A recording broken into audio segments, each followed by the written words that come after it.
Baltimore now has won 15 in a row. The last 11 games of the regular season. 3 games in a row over Minnesota in the American League Championship. And, of course, they won yesterday. That's 15 games in a row. They've won 23 of their last 26 games. And, of course, more importantly, they won the first World Series game. Meanwhile, Cincinnati, in the last 6 games, the Big Red Machine has only scored 17 runs. But today is the second game of the World Series, and as they say, a brand new ball game. And for the play-by-play, here's Chuck Thompson. Thank you very much, Jim Simpson. Good afternoon, everybody. Don Buford stands in against the right-handed Jim McGlothlin. Buford 1 for 4 yesterday. Switch hitter and a left-hander against the McGlothlin, whose curveball is low and inside, and we're underway with game number 2. McGlothlin has an outstanding curveball, a pretty good fastball, and his change sometimes looks like a forkball. Ball 2 is high and inside now to Buford. 2 balls, no strikes to the Oriole left fielder. Another of the many Californians in Major League Baseball, Don Buford. McGlothlin ready to go. His 2-0 is a ball 3, low and outside. Buford ran the hands up the bat, apparently taking all the way. 3 balls, no strikes. The count to the Oriole leadoff hitter, Don Buford. Around the Cincinnati infield, Perez at third base. He's up kind of shallow. Deep at short is Woodward. Second baseman Helms, first baseman Nate. 3-0 is a strike call, and Buford is taking all the way. 3 balls, 1 strike to Don Buford. In yesterday's encounter, Buford fouled with a catcher, fly to right, drilled a single in the Orioles 6th inning, which rubbed out in the double play. Then he skied to the left fielder in the 8th inning. McGlothlin throws a matching strike 2 call. So a full count to Baltimore's leadoff hitter Buford. 3-2. He will be followed by Paul Blair and then Drew Powell. A change in the Cincinnati outfield, and that is the only change. A swing and a looping fly ball down over the head of the third baseman. If it drops in third ground, it's going to be trouble. It is. It's a fair ball. Now out in foul ball. The third baseman Perez grabs it. And Buford is on with a bloop single. Just a little looping pop fly over the head of the third baseman. Hit a couple of feet there, and then bounced foul. And Don Buford has hit number 2 in the 1970 World Series. A bloop single over the head of the third baseman. So the leadoff hitter is reached, and now Baltimore's number 2 batter, right-hand swinging Paul Blair, who also had 1 hit in 4 trips yesterday, and it was a scratch hit at that, but paid off in a big Baltimore run as Drew Powell followed it with a 2-run home run. The pitch to Blair. It's a strike right at the knees in the outside corner. Lee May is holding with a speedy Don Buford at first base. Outfield to Paul Blair is deep and around toward the left field side. Mcrae is straightaway deep and left. The center fielder Tolan is toward the alley in left center. Right fielder Rose toward the alley in right center as McGlothlin goes to first base. No play on Buford.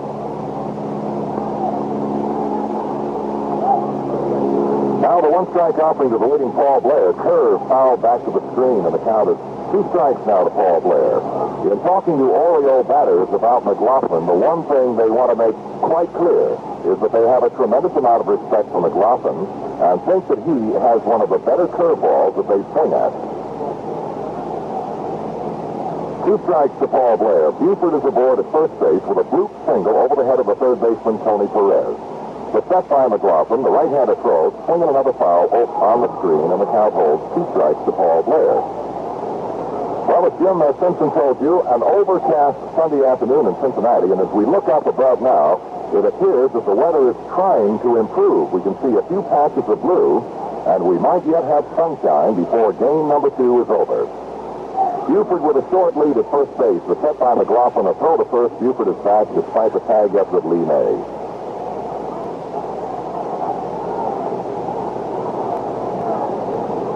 Now the big right-hander McGlothlin ready to go. Kicks and fires a curve in the dirt and outside on a good save from catcher Johnny Bench. 1 ball, 2 strikes to Paul Blair. The on-deck hitter for the Orioles, then, is Boog Powell. George Staller coaches the first base side for Baltimore, with Billy Hunter at third base. McGlothlin ready to go again. The right-hander sets below the belt, fires, low and outside to even the count at 2 balls and 2 strikes. Well, all of the talk about the Orioles and Cincinnati in the World Series this year was about the great balance and how evenly matched these 2 teams were, and certainly game number 1 proved all of the experts correct. What a ball game these two teams put on yesterday. The pitch. One ground ball, sharply hit at the shortstop. They may get two. One out at second. The throw back to first. A quick double play. Sharply hit ground ball right at the shortstop Woodward, and it was an easy double play for the Reds from short to second to first. Two down, nobody on, and the batter with the Drew Powell. He hit into the double play, the only double play of the ball game yesterday. But he also hit a two-run home run in the fourth inning off starter Gary Nolan.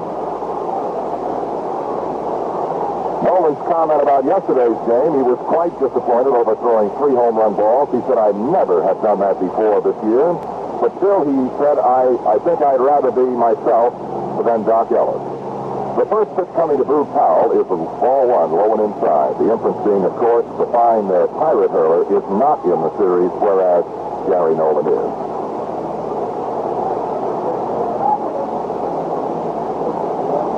Powell hit 35 round trippers on the year. Here's a fastball in right at the knees, and the strike is called to Drew Powell, making the count 1 ball and 1 strike. Again today, with nobody on the base pad, the Cincinnati Reds have a 3-man overshift in effect. 3 infielders between first and second base. And second baseman Helms is way back on right field. A check swing and a ball down low on the curveball from McGlothlin. 2 balls and 1 strike. Shortstop Woody Woodward is well around to the first base side of the bag and on the outfield portion of the artificial turf. Helms is on the first base side of the infield, very deep in shallow right field. Lee made the first baseman on the line deep behind the bag. The 2-1 to Powell. Outside, ball 3. 3 balls, 1 strike to the Orioles first baseman. The left-hand swinging Drew Powell. 2 out and nobody on. Top half of the first inning. Game number 2 just underway at the beautiful Riverfront Stadium in Cincinnati. 3-1 pitch. Strike 2 called. 3-2 to Powell. McLaughlin had 3-2 to Buford, who got him for a bloop single over the head of the third baseman. He now faces Powell with a 3-2 count. The on-deck hitter is Frank Robinson, who was hitless in 4 tries yesterday. 3-2 to Powell. Curveball low inside. Ball 4. And here is the walk to Drew Powell. That'll bring in Frank Robinson. Many writers were asking Frank Robinson if this, wasn't a terribly exciting thing for him to come back to Cincinnati in a World Series against his former teammates, for whom he starred for some 10 years. Frank said, well, it certainly is, but honestly, he said, the great thrill was coming back to this new and beautiful ballpark in the All-Star game this summer. He said that was tremendously exciting.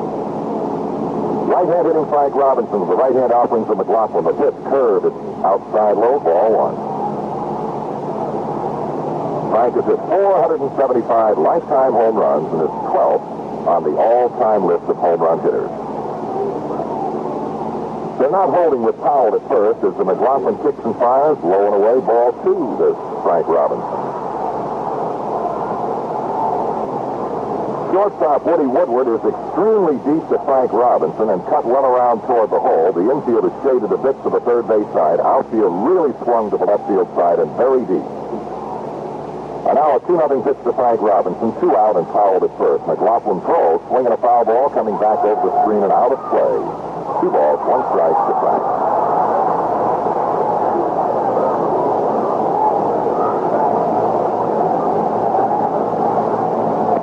The Reds and the Orioles in the World Series, the series that everyone wanted to see. And it got off to a tremendously thrilling start yesterday. The 2-1 offering to Frank Robinson. McLaughlin's pitch, fly ball, well hit down the right field side. Fading. It's going to be a foul ball. Just a long foul ball off the bat of Frank Robinson, so the count is even now at 2 balls and 2 strikes. The first experience for the Orioles on artificial turf here at Riverfront Stadium yesterday brought nothing but praise. Not a negative comment from one of the Baltimore ball players, infielders or outfielders. Everybody had nothing but kind words to say. Now the 2-2 offering to Frank. McLaughlin ready to go. Powell walks out to lead at first. The set and the pitch. Strike 3 is called over the inside corner of the knees. Frank Robinson is called out and strike. That is the Oriole half of the first inning. At the end of the half inning, Baltimore nothing, and of course Cincinnati nothing. Noted in the first inning, Chuck Thompson, that Jim McGlothlin was staring at an umpire, John Ricciardi, on several calls. Many know that the National League is a low ball league, and the National League umpires are on that outside shoulder, looking down right over the shoulder of the catcher. He calls the low ball around the knee. The American League goes right over the catcher's head and is inclined to call more strikes up high. Palmer didn't get many strikes yesterday, and McGlothlin thought he wasn't getting the strikes today. Baltimore is shut. And Pete Rose to lead off against Mike Cuellar. A breaking pitch is in. The strike is called. Rose went 0 for 3 yesterday. He did reach on catcher's interference. He also reached in that 10th and 9th inning with a 2-out walk. Now the one-strike pitch to the right-hand swinging Rose. Through ball missed the outside corner, and the count evens at 1 ball and 1 strike. Cuellar is a man of many pitches, and he throws them all very well. He throws a screwball hard and soft, curveball hard and soft, curve, ground ball, left side of the shortstop. Belanger, he boosts it. It's out into center field. Running it down out there is Paul Blair. And we'll wait for the official scorer's ruling. A sharply hit ground ball. Belanger was there. It carried off the glove and went out into center field, and Rose has reached. Belanger did not play it. We're waiting to see what the official scorer will rule, base hit or error. It is ruled an error to the shortstop, Mark Belanger. And the usually impeccable fielding shortstop, Mark Belanger, who was, believe me, spoken glowing terms of this beautiful artificial turf, was there to make the play and apparently misread the hop, and it carried off the heel of the glove into center field. Rose is on with an error, and here is Bobby Tolan, an awesome hitter against left-handed pitching this year. Cuellar's pitch is a curve outside and a ball. A left-handed batter, but he is at left-handed pitching to a fairly well. And now the fine Cincinnati fans jump into the ball game here on the bottom of the first inning. Rose is the runner at first. Powell holds with that runner. Cuellar ready to work, delivers. Tolan takes high with the ball. 2 balls, no strikes. Tolan yesterday had 1 base hit in 4 trips, and it was a booming double down the alley in the first inning. That allowed him to score the Reds' first run of the ball game. When an out later, Johnny Bench hammered a single to left field. Cuellar 2-0 to left-hand hitting Tolan. Swing, and he didn't get it. The good Cuellar fastball. Cuellar throws the fastball, the screwball, the slider, and the curveball. And for those of you who are not too familiar with the screwball, against a fellow like Tolan, it will be breaking down and into him. Curve, bunted at him, missed. And the count now 2-2. A slow curveball from Cuellar, and Tolan tried to bunt, missed the pitch. 2 balls, 2 strikes to the Red center fielder, Bobby Tolan. Pitch about in the middle of the box out of a straightaway stance, and the Oriole infield is kind of straight up on him. Blair, center fielder, toward the alley in left center. Here's a ground ball slowly hit toward the third base side. Brooks Robinson has throws to second. He's out at second base. Pete Rose came barreling in with a booming slide, trying to knock Johnson down, and of course reached safely. He did not get there in time. The force is executed. Brooks Robinson grabbed the slow roller, which was headed towards short, cut it off, flipped back to Dave Johnson, and the force is executed at second base. 1 away, and now the speedy Tolan is at first on that 4th play. 1 out. And here now is Tony Perez. He went 0 for 3 yesterday, but a man with awesome power. The shift in the outfield way around the left field and very deep. Cuellar pitch, ground ball, base hit through the middle of center field. Blair plays the ball, and Tolan will hold at second base on Perez's first hit of the 70 series. And here, a thunderous ovation for Johnny Bench.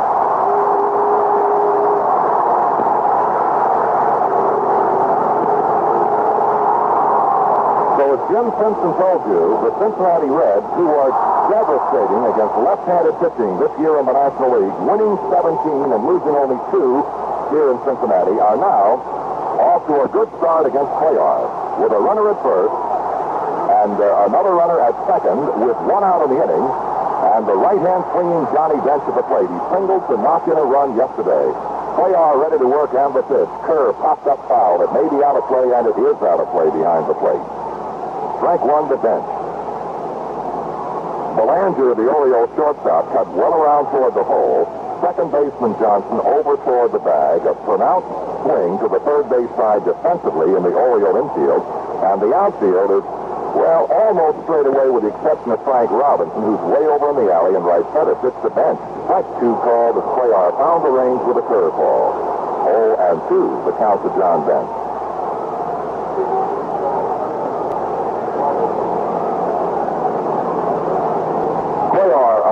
rapid worker, is ready to go. The set and the pitch to bench. Curving, fly ball, well hit, deep right field. Frank Robinson back toward the warning track. He's there, makes the grab. Poland tags at second and will advance to third. Poland takes third after the catch of a drive well hit into right field off the bat of the right-hand swinging Johnny Bench. 2 down and runners on the corners. Poland at third, Perez at first, and at the plate now, Lee May. His big bat accounted for 2 of the Cincinnati 3 runs yesterday. And the only man in the Cincinnati batting order to have had more than 1 hit yesterday was Lee May. A fellow they call the Big Bopper, one of the more colorful nicknames in baseball. And on the year, this man hit the home run ball 34 times for Cincinnati and knocked in 94 runs. Well, he banged one yesterday with a native board. Now he has runners at first and third. Perez, the right-handed hitter, or May, the right-handed hitter, waiting. Cuellar pitch. Line drive, well hit. Out of left center field. Blair can't get there. It's off his glove. Off the wall, deep in left field. 1 run is in. Here is Perez around third. They're waving him home. On his way to third base goes May, and there's no throw. A triple for May, and the Reds lead 2-0.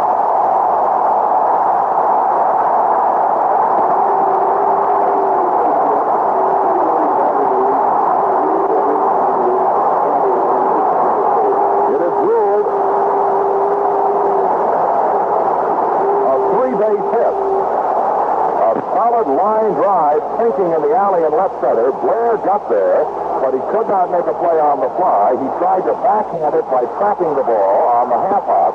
It pounded off his glove over the head of Buford to the fence.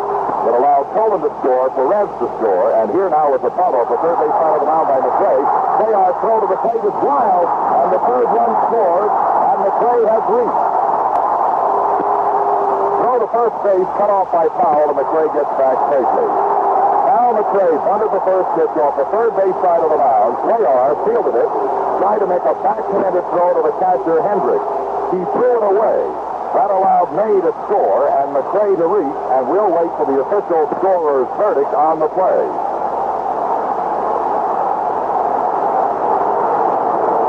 Al Mcrae bunted the first pitch off the third base side of the mound. Cuellar got over there and made the pickup.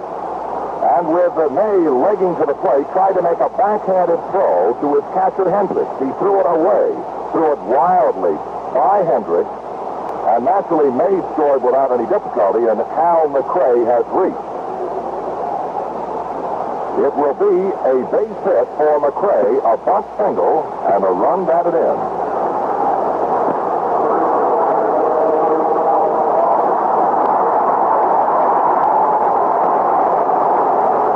Cincinnati Reds in the vaunted Big Red Machine have exploded for 3 runs against Cuellar in the very first inning. And manager Earl Weaver activates the right-handed Tommy Thevis in the Baltimore bullpen as Tommy Helm steps in. First ball hitting ground ball to the third baseman. Flips Robinson's throw to second, forces Mcrae at second base. But the Reds have a great first inning. At the end of 1, it is Cincinnati 3, Baltimore nothing. Jim Simpson with Chet Thompson. The scoring in that first inning, Poland, who reached on a 4th play. Perez, of course, singled. And it was Lee May's double. The ruling now is he went to third on an error by Paul Blair in center field. And, of course, May scored on the fielder's choice when they tried to get Hal Mcrae at home plate in Cuellar through wild. And now it is the top of the second, and again as yesterday, Chet Thompson, Cincinnati has taken a 3-0 lead. Right you are, and here is Brooks Robinson facing Jim McGlothlin working on a 3-0 lead, and the pitch is low and outside, and that'll make the count now. 2 balls and 1 strike to Brooks Robinson. The official scorer has ruled rather than a triple for May, a double, and he'll take third base on an error charged to the center fielder, Paul Blair. 2 runs batted in, however. Pitch. Fly ball out in the shallow right field. On the right fielder, back to second baseman. Second baseman and first baseman. There's confusion, and Lee May, the first baseman, made the catch. But again today, as we saw on 2 occasions yesterday, a bit of confusion between the infielders and the outfielders on who was to make the catch. A routine pop fly to shallow right field. Helms was there, Lee May was there, Rose was there, and at the last moment, Lee May made the catch. One away, and here is Elrod Hendricks. 1 hit and 4 trips yesterday for Baltimore. It went all of the way. A solo home run to tie the game at that point, 3-3. Hendricks, a left-handed swinger, fairly deep in the box, and is right down on the end of the bat. Pitched and by McGlothlin, the curve bites off the inside corner beneath. Strike called to Elrod Hendricks. If you are scoring now, all three of the Cincinnati runs in the bottom of the first inning are unearned runs. So one strike offering to Hendricks. Low on a ball, one strike. Belanger charged with the error that could have been the first out, then told him would have been the second out. Perez singled, bench fly to right, could have been the third out, all runs scoring thereafter unearned. One ball, one strike to Elrod Hendricks. McGlothlin worked too high, and the count is 2 balls and a strike. But the Reds and the Orioles off to an exciting and a very sudden start here in the opening innings of game number 2. 1 out, nobody on. Hendricks waiting, a 2-ball, 1 strike pitch. McGlothlin throws, swing ground ball sharply hit at the first base in May. He's got it, going to the bag, unassisted put out for Lee May. Hendricks retired on the bouncer to the first baseman. 2 gone in the Baltimore half of the second inning. And the batter, Davey Johnson. Johnson 1 for 3 yesterday afternoon, doubled in the Oriole 9th inning.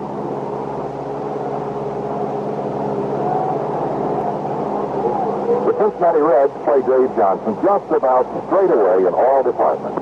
Dave will hit the ball just about where it's pitched. Handful and will go the other way. The first pitch to Johnson is popped up foul behind the plate. It's going to be out of play. Strike 1, the count to Johnson. Incidentally, the official scorers here: Bob Hunter of the Los Angeles Herald-Examiner, Bob Herschel of the Cincinnati Enquirer, and Jim Elliott of the Baltimore Morning Sun. The 1-strike pitch is a touch-2 call, a quick breaking ball, knee-high over the outside corner to Johnson. 0-2, the count to the Baltimore second baseman and right-hand swinging, Davey Johnson.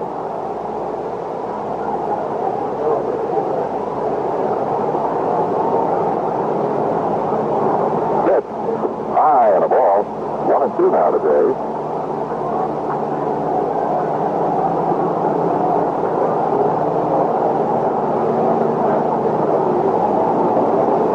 McGlothlin to the full line, delivering 1-2 to Johnson. Curving a line drive out toward left field. Waiting for it out there is Mcrae. It bounces in front of him for the single. And Davey Johnson has Baltimore's second base hit, a line single to left field. That will bring in Mark Belanger. Belanger went 1 for 3 yesterday afternoon. Reached twice, however, once with a base hit, and was given the intentional walk in the 9th inning. An outstanding defensive shortstop who committed the error in the first inning that helped open the door a bit for the Reds, and given the opportunity, this fine Red Leg ball club jumped on Cuellar for 3 runs. The curve and a strike called to Mark Belanger.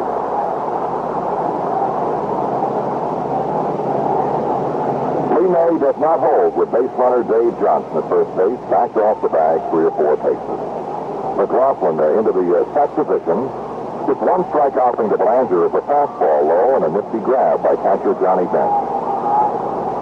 I think if you were with us via radio yesterday, you heard me say that Bench was the one man I was more anxious to see than any of the other Reds. And may I say today that he was not a disappointment, not even a little bit. What an outstanding talent is Cincinnati's John Bench. The 1-1 offering to Mark Belanger. Fastball hit in the air, shallow right field, back to first baseman, over to second baseman, coming on the right fielder, and it is again the first baseman making the fading catch in foul ground for the final out of the inning. Baltimore no runs, a base hit, and a man left. At the end of an inning and a half, it is Cincinnati 3, Baltimore nothing. After sending 7 men to bat in the first inning, Cincinnati got 3 unearned runs, leading 3-0. Woodward the batter, and here's Chuck. Woodward yesterday came to the plate twice without a base hit. Right-handed swinger, and Mcrae is over the inside corner, belt high, and a strike is called. Yes, sir, the Reds jumped on left-handed Mike Cuellar for 3 runs, 3 hits, plus 2 Oriole errors in the bottom of the first. A bunt foul over the screen and out of play. 2 strikes now to Woody Woodward. Behind Woodward will come pitcher Jim McGlothlin, and Jim is not an automatic out as a batter. Average-wise, McGlothlin hit only 121, but he's had some extra base hits and hits with occasional power. Fly ball, center field, Blair waiting. The Oriole center fielder up and makes the catch to retire Woodward for the first out of the inning. Woodward's on the fly ball to center field, and here comes McGlothlin. Jimmy hit 121 on the year. He had a double, he had a triple, he also had a home run, and he knocked in 6. And he bats them the way he throws them from the third base side. Hendricks has gone to the mound to talk to Mike Cuellar.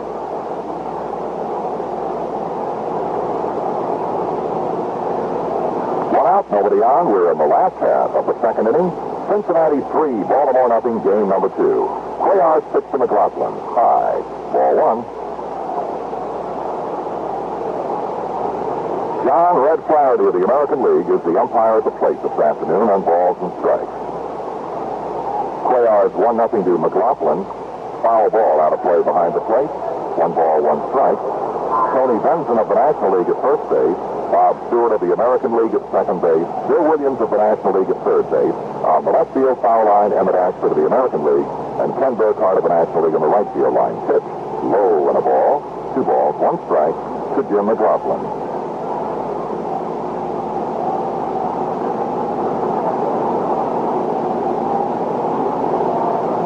A 2-1 offering to McGlothlin, swing and a miss, and the count evens now 2-2.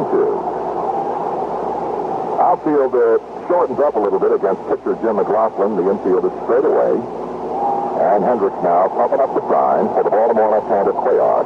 It's 2-2 to McGlothlin. Struck him out on the fastball. A swing and a miss, and McGlothlin goes down. And for Cuellar, strikeout number 1. 2 out of the inning, and the top of the order, Pete Rose. Rose hit a sharply hit ground ball to the glove side of Baltimore shortstop Belanger. Belanger got through the ball, and then it pounded off the heel of the glove and went out into center field where Blair retrieved it.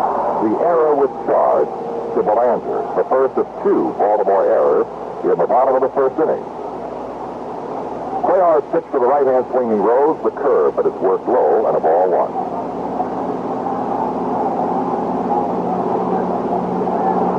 Is backed out, and now just as quickly steps in again. Deep in the box is the right-handed batter is Pete Rose. Crouching, waiting for the pitch. Curveball, missed outside high. 2 balls, and no strikes.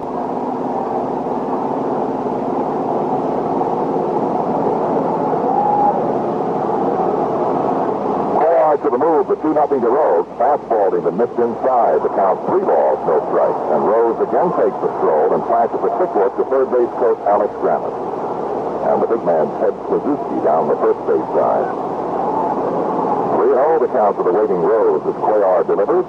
Ground ball to short. Brooks Robinson at third. It took a bad hop. He recovered. Now the throw to first. And Rose is the final out of the inning. 3 up and 3 down go the Reds. At the end of 2, Cincinnati 3, Baltimore nothing. Riverfront Stadium, Cincinnati, 3-0. The Reds lead as we go to the top of the third. Jim Simpson with Chuck Thompson. The batter to lead off in the Baltimore half of the third inning is pitcher Mike Cuellar, a left-handed swinger, very deep in the box, and he's a wild swinger. 0.89 batting average. McGlothlin throws. Cuellar looks. Strike is called. 1 strike to Cuellar. Had a few hits this year, 2 home runs, not including the one that everybody will remember, the wind-blown Grand Slam home run in Minnesota. Swing and a miss with the breaking ball from McGlothlin, and the count 2 strikes.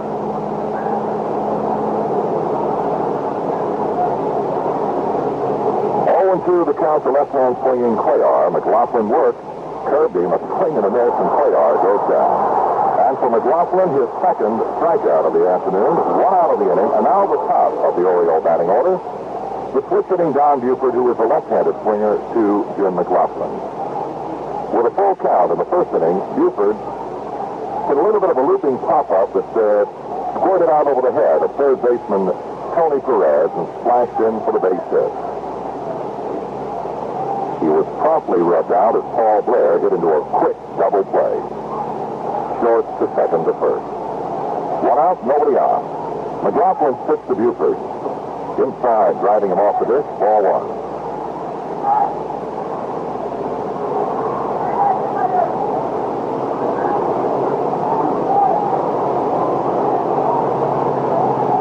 And the 1-0 pitch to Buford picked up the strike outside corner right around the knees. The ball and a strike now to Don.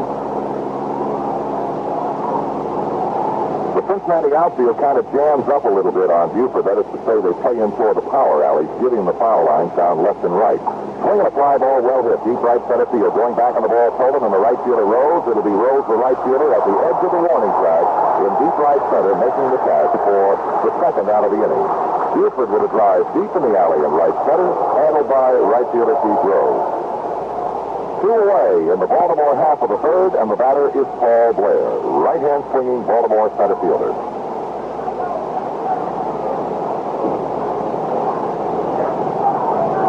Perez shortens up a little bit at third base. And the pitch coming down to Blair. Fastball, but it's outside, ball 1. Center fielder Bobby Tolan is edging over a little bit toward the alley in left center field, and they're laying back rather deep to Blair. The line by McGlothlin on the pitch to Blair. Swinging a ground ball up the third base side. Perez doesn't get it. The shortstop does. The gunning throw to first in the dirt, and a fine grab by Lee Hayes. Oh, a fine catch of the low throw from Woodward to May, and Blair is the final out of the inning. At the end of 2 1/2, it is Cincinnati 3, Baltimore nothing. Cincinnati leads it by a score of 3-0. Tolan reached on a fourth play in the first inning after Rose's reached on an error by Belanger that opened the gate. Blair later committed an error. Lee May had a double. Mcrae a bunt single drive and a run. And here we are 3-0 with all of the scoring in the first inning. And here's Bobby Tolan, and here's Ted Combs. The left-hand hitting Tolan looking at a Cuellar for the second time. Cuellar's curve is low inside, and the ball 1. Jim Simpson just made a fine point. Among the Baltimore errors, one by Brooks Robinson, one by Belanger, and one by Blair. Now we're including yesterday's game. The 1-0 offering to Tolan. Outside low and a ball. 2 balls, no strikes. 3 Golden Glovers have committed errors among the Baltimore errors to date. Baltimore committed 2 yesterday and 2 today. Pitch. Fly ball, really rip. Deep right field. It's going to go. Home run, Bobby Tolan.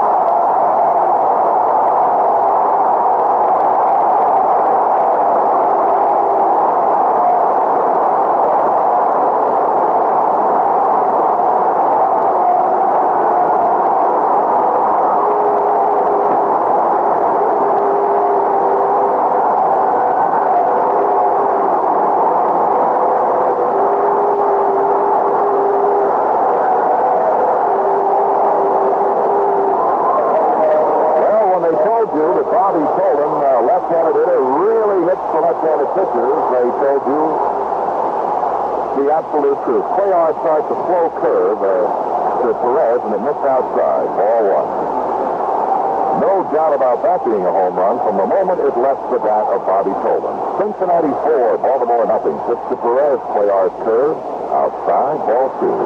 2-0, and Tommy Phoebus is taking off the warm-up jacket and is headed toward the Baltimore bullpen.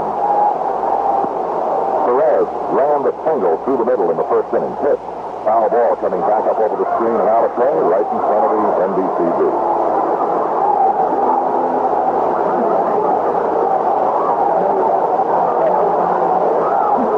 The count to Tony Perez, 2 balls and 1 strike. Cuellar works. Top up, first base side, foul ground. Hendricks coming over, Powell coming over, and we'll see whether or not there's a play. Yes, sir, Hendricks makes the play.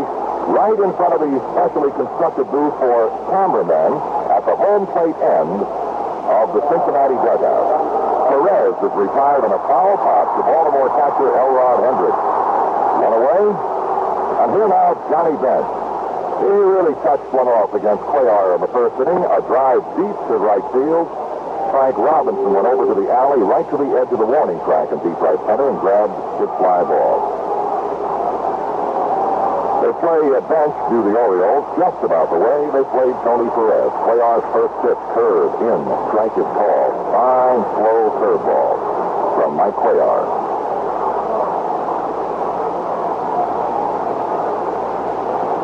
So look for the sign by Cuellar. The 1-strike pitch to Johnny Bench. Fastball and popped up down the third base side and foul ground. Hendricks and Brooks Robinson competing. Hendricks, the catcher. Brooks Robinson, the third baseman, reached into the photographer's booth on the third base side and could not make the catch. Well, Perez hit a foul ball, and Hendricks went into the booth, almost into that little area that is screened off for photographers on the first base side, and Bench has just hit a foul ball, and Brooks Robinson reached into the same sort of an enclosure at the home plate end of the Baltimore dugout on the third base side and could not hold on to it. No error charge. But 2 strikes to John Bench. Cuellar ready to go, and the left-hander's pitch. Kirby, high fly ball down the left field side, fading foul coming over Belanger. It may be out of play, and it is out of play. So the count continues 2 strikes to Bench.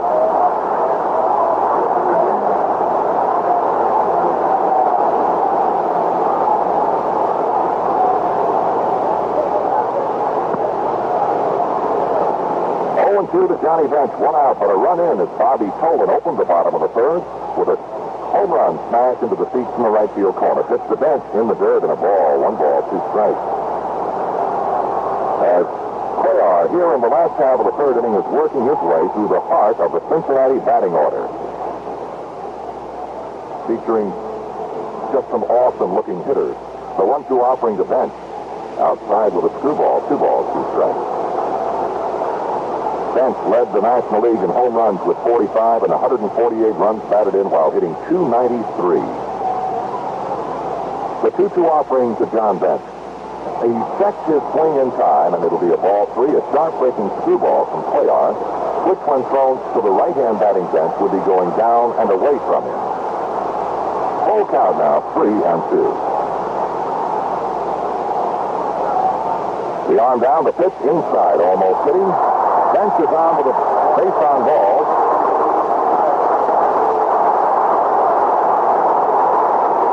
A 1-out walk to Johnny Bench, and Bruce Powell moves in to take the bag with the base runner at first base. George Bamberger, Baltimore pitching coach, is looking toward the bullpen, wanting to find out if Stevens is ready. And apparently he got an okay from Jim Fry, who runs the bullpen, because manager Earl Weaver is on his way to the mound, and he is going to get Cuellar right now. Cuellar is going to be lifted. He was charged with 3 unearned runs in the first inning and gave up a 3-0 lead in the first inning and a leadoff home run here to Tolan in the bottom of the third, and a walk now to Johnny Bench with 1 out, and Cuellar is out of the game for the right-handed Tommy Stevens.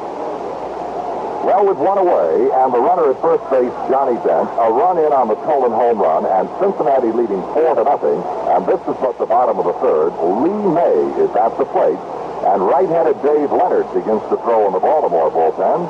And here is Tom Seavis, whose repertoire consists of an outstanding overhand curveball and a very good fastball. The pitch to May, ground ball sharply hit. Brooks Robinson knocks it down to third, throws to second. That's 1. Now to first.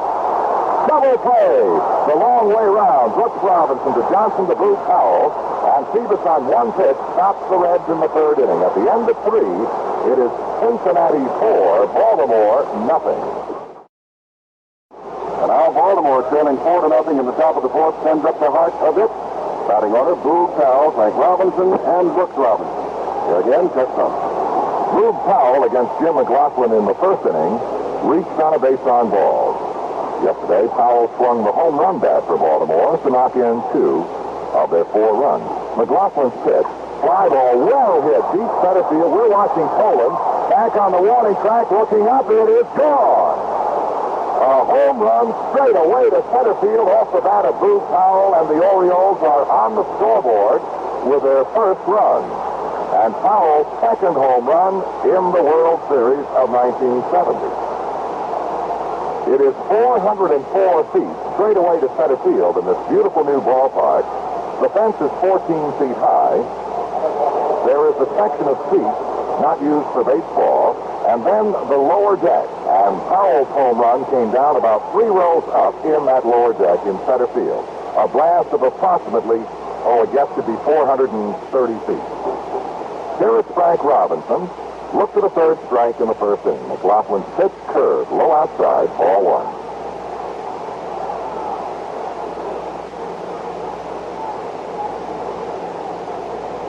And the right-hander's 1-0 pitch to Frank Robinson, swinging a fly foul out of play down the right field side. A ball and a strike to Frank. And now as we look around, we see patches of blue again and the sun trying to show. So it's an on again, off again sort of an afternoon weather-wise in Cincinnati.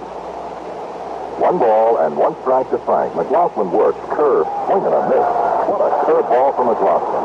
A ball and 2 strikes to Baltimore's right fielder.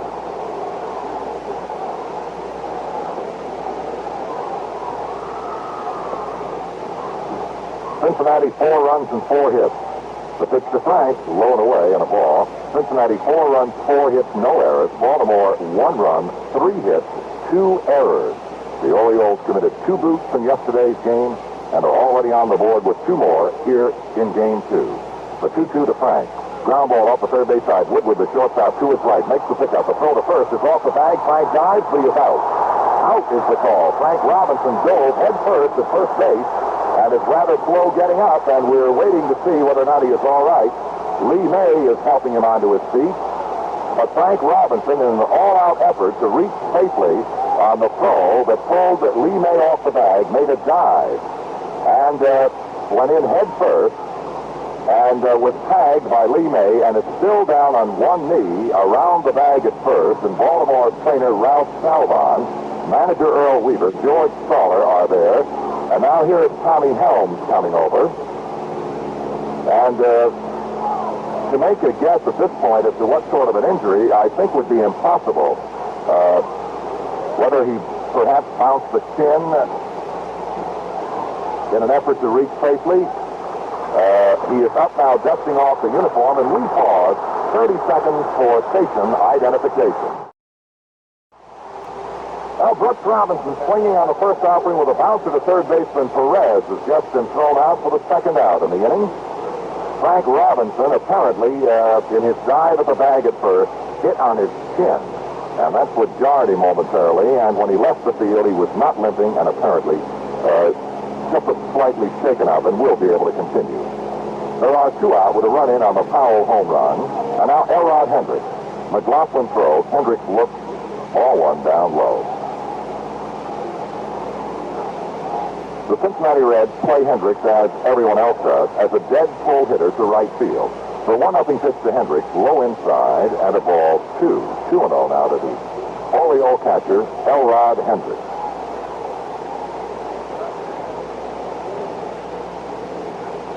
Right-handed Dave Leonard at work in the Baltimore bullpen. 2 out, a run in. The 2-0 to Hendricks. Low inside, ball 3. 3-0.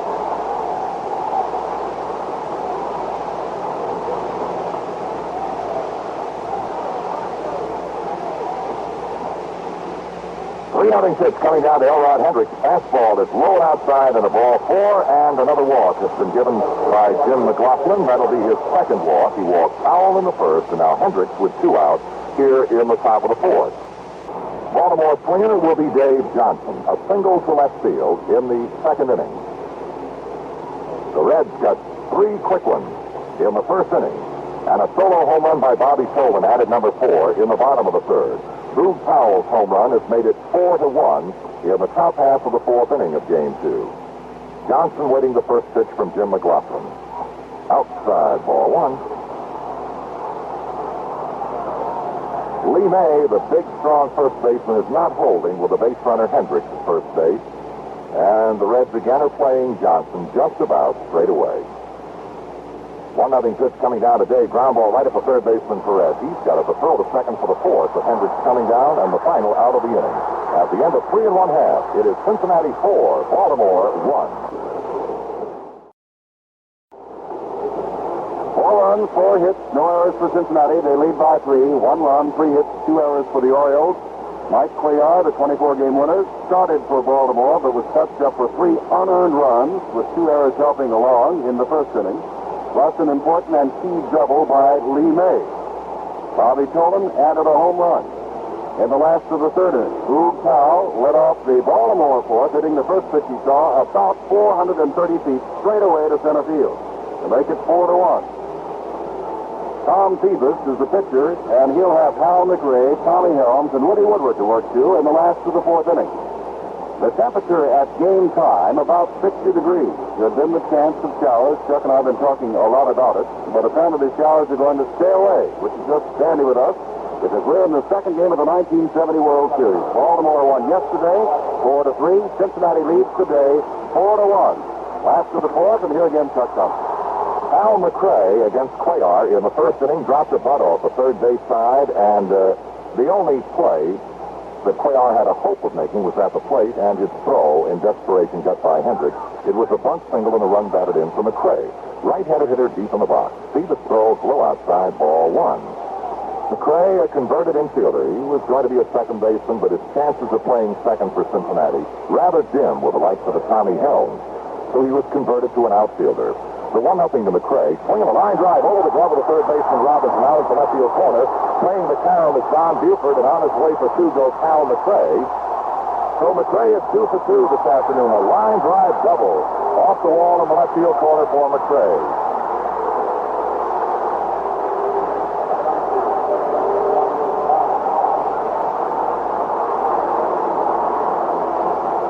Mcrae opens the Cincinnati fourth with a double in the left field corner, and here is Tommy Helms.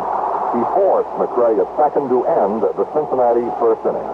Sebas, a chunky Baltimore right-hander, kicks and throws. A bunt off the third base side. It is going to be a dandy. They let it roll. It is fouled, and Brooks Robinson picks it up. And again, activity in the Baltimore bullpen will be right-handed Dave Leonard. Well, Tommy Helms bunting on this artificial turf here at the Riverfront Stadium. And if you can get the bunt to hit in the dirt area in front of home plate, then it would react much like a normal bunt on natural grass or ground. If, however, your bunt makes the first hop on the artificial turf, the chances of your reaching successfully are not too good. So Helms, with his attempted bunt, is back at the plate with a count strike one. At second base, Al Mcrae. The set by Tommy Sebas and the pitch. Here's a ground ball at the second baseman. He bobbles it, goes back to recover. The only play is first base in time. And holding second is Mcrae. Actually, the ball took only one hop on the way to Johnson. Johnson may have taken his eye off the ball momentarily to check on Mcrae, who bluffed to start to third. Then he had to reach behind him to pick up the ball after dropping it, and threw to first base in time to get Helms. So Helms, in an obvious effort to hit the ball to the first base side to try and advance Mcrae to third, has been retired second to first. Mcrae, however, still at second base as Woody Woodward steps in. Right-handed batter, and he chokes up on the bat considerably. Sebas' pitch, curve, strike shift call. That good overhand curveball from Tom Sebas. A leadoff double by Mcrae. In the second inning, Cuellar retired the Reds in order, and that's the only time it's happened this afternoon. So one strike pitch to Woody Woodward with Mcrae at second and one away. Sebas steps and throws, low and outside, 1 ball, 1 strike.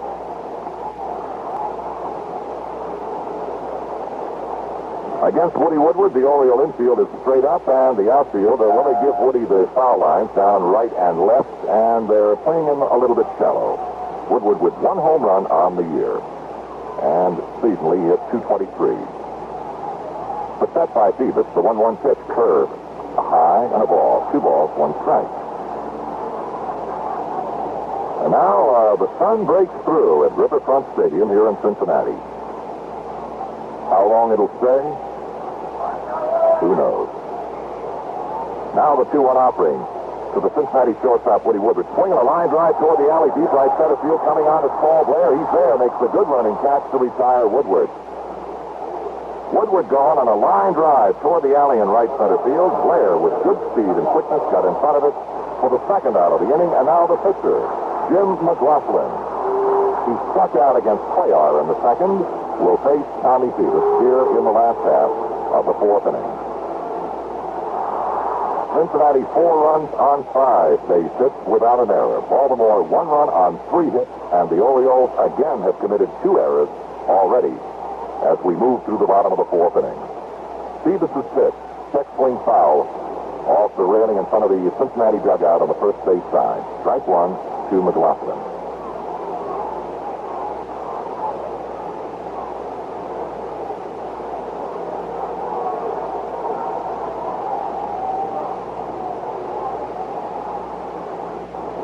Now the 1 strike offering to Cincinnati's Curler.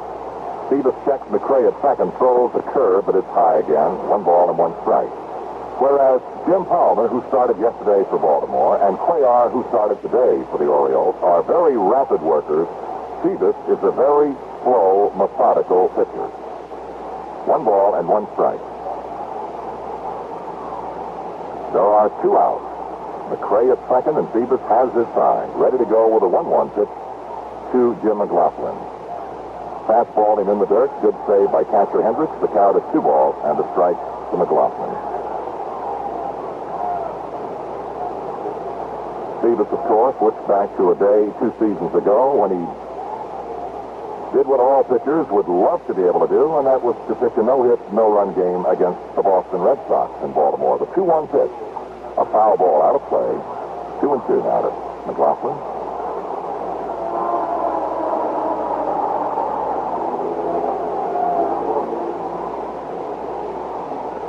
Mcrae opened the inning with a line drive over the head of third baseman Robinson into the left field corner. Then Helms was out on a ground ball to second. Woodward flied to the center fielder in the alley in right center, and we now have a 2-ball, 2-strike count to McGlothlin. Phoebus with a look to check the runner at second. Throws. Ground ball hit off the third base side. Belanger to his right has got it. The throw will be first base. In time to get McGlothlin for the final out of the inning. At the end of 4, the score is Cincinnati 4, Baltimore 1. The 5th inning, 4-1 to score, Cincinnati.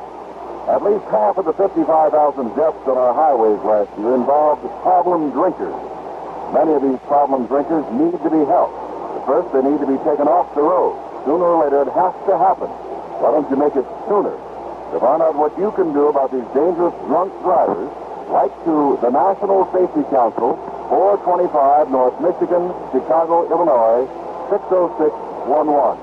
National Safety Council, 425 North Michigan, Chicago, Illinois, 60611. Again, set cover.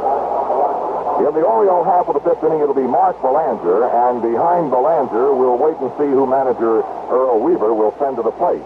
It looks as though Chico Simone will be a pinch batter for Tommy Phoebus, with right-handed Mo Grabowski at work in the Baltimore bullpen.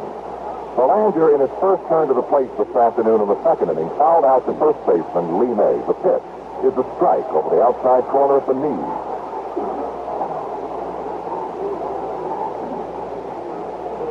Very shallow at third is Tony Perez. McGlothlin, the right-hander, throws. Curveball pops up off the third base side. Woody Woodward, the shortstop, calling for it.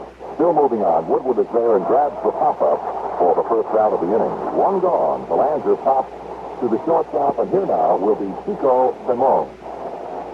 A .250 hitter on the year for Baltimore with Chico, but a very valuable piece of property. And he did not appear in the playoffs. Chico Simone. Here is the young man who is capable of playing all of the infield positions, the first, second, short, and third, and also outfield. And for such a small man, he has unusual power. Very deep in the box, right-handed batter, the pitch. Ground ball, sharply hit it by the diving shortstop into center field for the base hit. So Chico Simone delivers with a pinch hit single for Baltimore here in the top of the 5th inning. Woodward went to the glove side, dove in an effort to cut off the ground ball, and was not successful. Simone is on with a single, and around to the plate now, Don Buford. Oriole left fielder who glooped a single over the head of the third baseman in the 1st inning, and then hit a drive deep into right field that Pete Rose handled in the 3rd. Lee May moves in now to take the bag with a base runner. Chico Simone at first base. McGlothlin ready to go, and the pitch to Buford. Curbing, line drive, base hit toward the alley in right center. Rose is there to cut it off. Simone stops at second base, and Buford is on with a line single to right field, and the Orioles have put together back-to-back base hits against Jim McGlothlin here in the top half of the 5th inning. 1 out. Buford first. Simone at second. Paul Blair at the plate. And there will be activity now in the Cincinnati Reds bullpen. Milt Wilcox.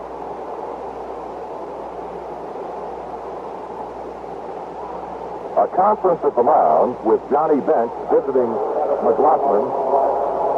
Here in the top of the 5th with 1 out and Baltimore runners at first and second, the Redlegs of Cincinnati have a 4-1 lead over the Orioles of Baltimore. Time time has been called now. The sun breaks through, and left fielder Hal Mcrae, not wanting to run the risk of losing a ball in the sun, has indicated he will take the sunglasses. The Reds got off to a quick start this afternoon with 3 unearned runs in the first inning. And the big hit was a line double off the bat of Lee May in the alley in left center to knock in 2. A bunt single got the third run across for Cincinnati. The fourth run scored in the third inning when Bobby Tolan crashed a home run into the right field seats to make it 4-0. Leading off in the top of the fourth inning for Baltimore, first baseman Boog Powell hit a tremendous shot straight away to center field for another solo home run, and that accounts for the Baltimore scoring. With only 1 out in the top of the fifth, Paul Blair is at the plate, and Baltimore with runners at first and second base. Blair hit into a double play in the first inning and was retired short to first in the third inning. Blair had 1 base hit yesterday, and it was a scratch infield hit. McGlothlin ready. The pitch to Blair. Foul ball on the screen and out of play. Strike 1.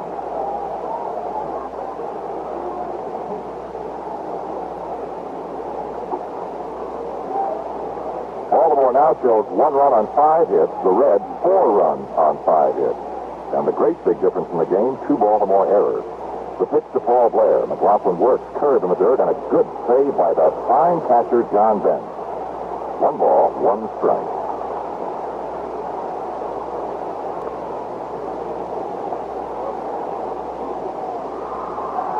Grabowski in the Orioles bullpen. Wilcox in the Cincinnati bullpen. The 1-1 offering coming to Blair. Curve, beautifully thrown, strike 2 call to Paul Blair.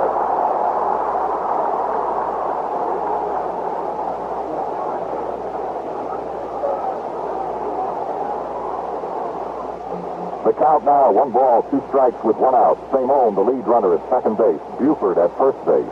McGlothlin ready to go. Kick in the pitch. Curved him low and a ball. 2 balls, 2 strikes. So McGlothlin coming with the best he's got. And that is very good. An outstanding curveballer, breaking ball pitcher would be the way you would describe Jim McGlothlin. But he does have a capable fastball. The 2-2 pitch to Paul Blair. Fastball low and outside, and now the count is full. 3 balls, 2 strikes to Blair and Boog Powell, the on-deck hitter. 3-2 to Blair. 1 away. Simone for the runner at second. Buford at first. A very important pitch for McGlothlin. Here it is. Ground ball, base hit by the third baseman to left field. Here comes Simone around third. He's coming home. The throw coming to the plate. And it is off the line, and Simone scores Baltimore's second run. Blair drills a single by the diving third baseman Perez out into left field, and it plates Simone with Baltimore's second run. On to second base, Buford. Blair reaches with a run-producing single. And to the plate comes Boog Powell. It is now a 4-2 ball game, and here comes Sparky Anderson out of the Cincinnati Reds dugout. He is headed for the mound and has not yet given a sign that he wants Milt Wilcox from the bullpen. Sparky Anderson, a very, very fine gentleman. And to give you an example of just what a fine pro Mr. Anderson is, he now points to the bullpen. Going back to the questionable play yesterday that Jim and I talked about just a little bit prior to the ball game, Mr. Sparky Anderson has this to say about umpire Ken Burkhardt. He said, Ken Burkhardt made the right call. Had he not been in the way, Carver would have been out by 10 feet.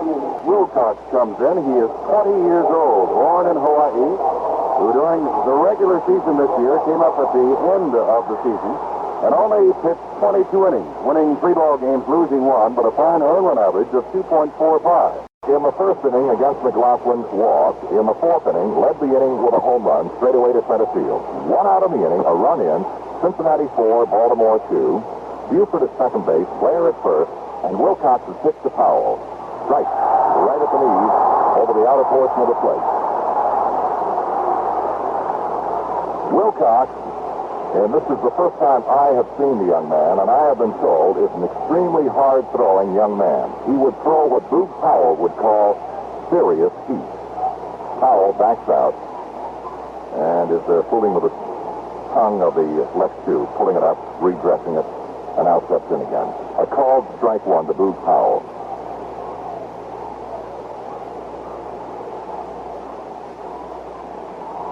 Wilcox throws in the dirt, low and inside, 1 ball and 1 strike.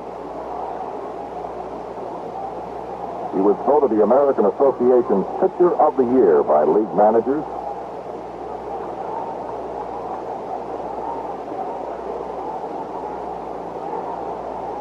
Now the 1-1 offering coming to Boog Powell. Wilcox ready, delivers. Low and a ball, 2 balls, 1 strike. Waiting behind Boog Powell is Frank Robinson. And what a start, as Jim just mentioned, for 20-year-old Milt Wilcox. The Cincinnati Redlegs, an outstanding ball club, and they have some of the finest young arms in all of baseball. The pitch to Powell. Swing and a miss, 2 balls, 2 strikes. The fastball, he had it up and away, and it was really alive. It was moving.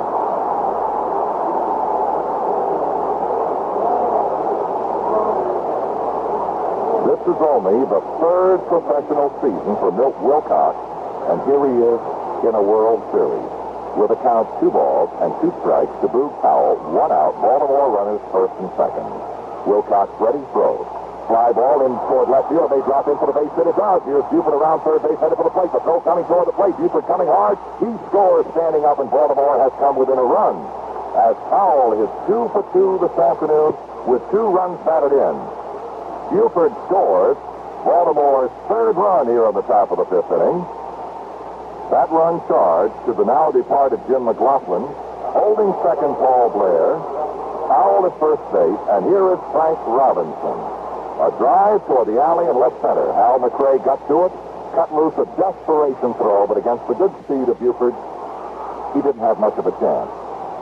Wilcox, the right-handed reliever, ready to go. The pitch to Frank is high and outside, ball 1. So the Orioles come battling back against Cincinnati in the top of the 5th, have plated 2 runs. It's now Cincinnati 4, Baltimore 3, and Wilcox trying to stop them. The pitch is too low for a ball 2 to Frank Robinson.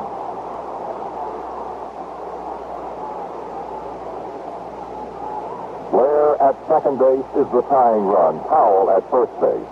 Still only 1 out in the top half of the 5th inning. And a 2-0 pitch to Frank. The pitch curved in over, and the strike is called. A changeup, and I'm not too sure. I did call it a curveball, but it was some kind of an off-speed breaking pitch from young Milt Wilcox. The count is 2-1 to Frank Robinson. Wilcox ready to go. He throws. Fly ball, well hit, very deep in right field. Back goes Rose, back on the warning track at the base of the wall. He's there, makes the catch. Blair tags at second, racing to third. And Frank Robinson's retired, and another drive really shot into deep right field. Rose went to the base of the wall, near the sign that says 375 feet off in right center, to collar the fly ball off the bat of Frank Robinson. It is the 2nd out of the inning. After the catch, Paul Blair races to third, and the batter, Brooks Robinson, 0 for 2 this afternoon. With a game-winning hit yesterday, a home run. Blair third, Powell first, 2 away. Right-handed swinging Brooks to the right-handed throwing rookie Milt Wilcox. Pitch too low, and a ball 1 to Brooks. And again today, Baltimore and Cincinnati are giving the baseball fans exactly what they had every right to expect. 2 bitterly, evenly contested ball games. The pitch is outside in a ball. 2 balls, no strikes to Brooks.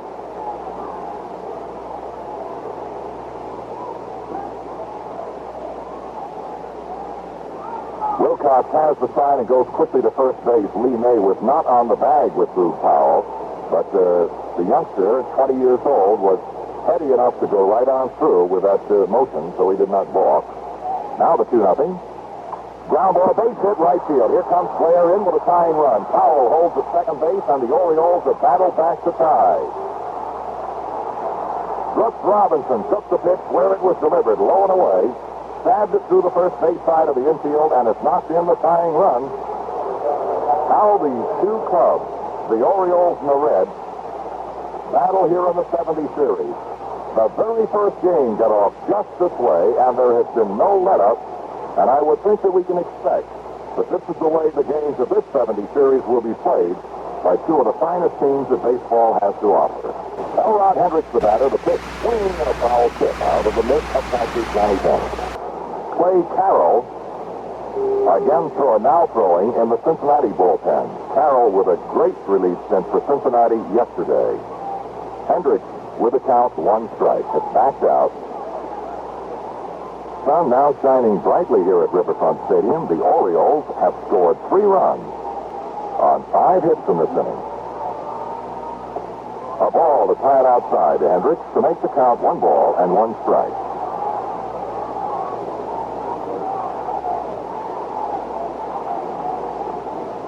Baltimore now with 4 runs on 8 base hits. Pitch, curve, and it got in. What a beautiful looking pitch from the rookie Milt Wilcox. Strike 2 call to Hendricks. He was powerless to do much more than just stand there and admire the pitch from the rookie right-hander. Powell at second. Brooks Robinson at first. A 4-4 tie in the top of the 5th. Wilcox is ready his pitch. High and a ball. 2-2.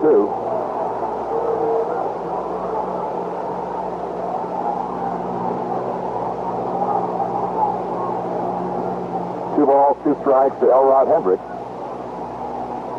That's pitch high, but not very high. The 2-2 to Elrod. Low and inside ball. 3 and a full count, and now Baltimore has a bit of an edge. Not as much of an edge as they might have if their lead runner was someone other than Boog Powell, who is certainly not the best runner in the ball club, but for a man his size, he is a good runner. With 2 out and 3-2, they will be moving. The set by Wilcox, there they go, the pitch. Ground ball, base hit between third and the bag of third and the third baseman out in the left field corner. Powell scores run number 5. Brooks Robinson headed home. He will have run number 6, and on at second base is Elrod Hendricks, who just took the pitch again where it was delivered, outside, and slapped it between Perez and the bag of third into the left field corner for a 2-base hit, and Baltimore has run 5 and 6.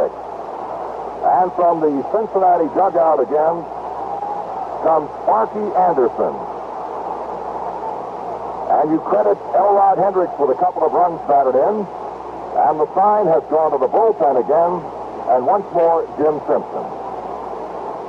Carroll worked 2 1/3 innings yesterday, gave up 2 hits, walked 2, and struck out 4, and allowed no runs at all. He is the 3rd pitcher of the ball game for Cincinnati, and of this inning. This 9th man on the order, Dave Johnson, up. Check. All ready to go, and Carroll throws the ball low and inside to Johnson. The 9th man to bat here in the top of the 5th inning. Hendricks, the runner at second base, 2 out, and Baltimore with a great big top of the 5th. The pitch. Ground ball hit over the pitcher's head, charging in the second baseman. A one-handed grab by Helms. A throw to first, and that's it for Johnson.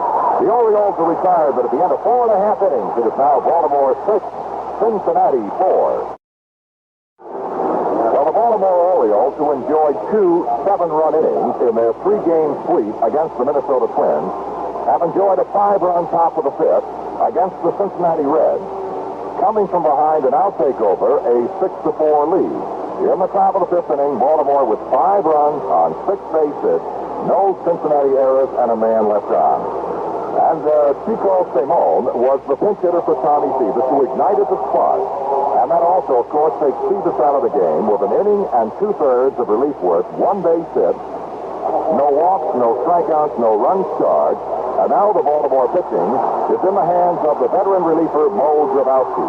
The top of the Cincinnati batting order in the bottom of the 5th inning, and our great pleasure to turn things over now to our partner, Jim Simpson.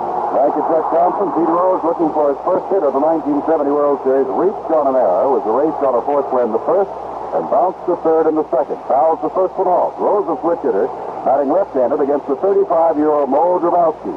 And 4 years ago, we were talking about Mo Grabowski in the first game of the 1966 World Series when he came on in relief, pitched 6 2/3 innings of scoreless 1-hit ball and struck out 11 of the Dodgers and started that 4-game sweep of the Dodgers by Baltimore. Ready again is Grabowski. The ball is hit to the right side. Powell is there, throws it to Grabowski, who steps on the bag, and Rose is still looking for his first hit of the 1970 World Series.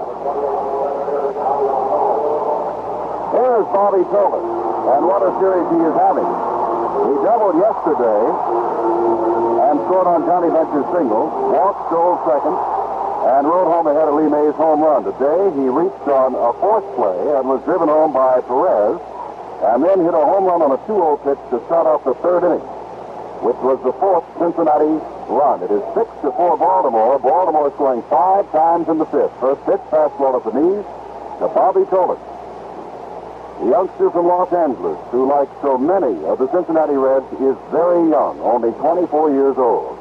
Facing the right-hander, fouls it off to the left.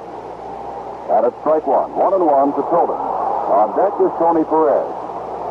Yesterday, Cincinnati had a 3-0 lead and lost the ball game 4-3.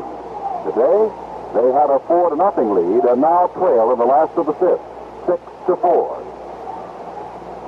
Lebowski, tall right-hander, ready to throw over 1-1 count to Tolan, outside, and it's ball 2.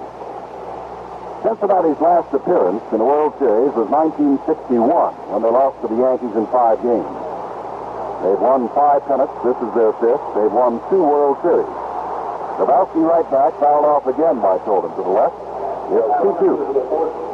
Baltimore, of course, won its first championship in 1966, swept the Dodgers in 4, won last year with a heavy favorite to take those amazing Mets, won the first game behind Cuellar on a Saturday in Baltimore, and then proceeded to lose the next 4 in the World Series. They're looking for revenge. 2-2 the count to Tolan, 1 out, inside with a breaking pitch. It's 3-2. 1 out in the last of the fifth. The Reds trailing by 2 in the second game of the 1970 World Series. They played Tolan around to the right as a pull hitter. Back again, but it's fouled off to the left by third base and out of play. Briefly again, the American League umpire will lean over the head of the catcher, and thus there are a lot of high pitches called for strikes and not too many low pitches called for strikes. In the National League, the umpire leads over the outside shoulder and gets that low pitch, but conversely, not too many high pitches are called for strikes. 3-2, the count's to Tolan. Here's the pitch. Bouncing ball, Johnson over near the bag. Throws sidearm to Powell at first, and the speedy Bobby Tolan is the second out of the Cincinnati fifth inning. That brings up Tony Perez. Hitless yesterday, hit the first pitch for a single today, and then fouled out to Hendricks, the catcher. Yesterday, the report was, even from Cincinnati ball players, that Jim Palmer, a right-hander, was not getting strikes called that would have been called in the American League. They were so high. And McGlothlin was complaining today his low pitches were not being called strikes by the American League umpire, John Red Flaherty. There's a curveball from Mo Grabowski, and it's strike 1, Perez.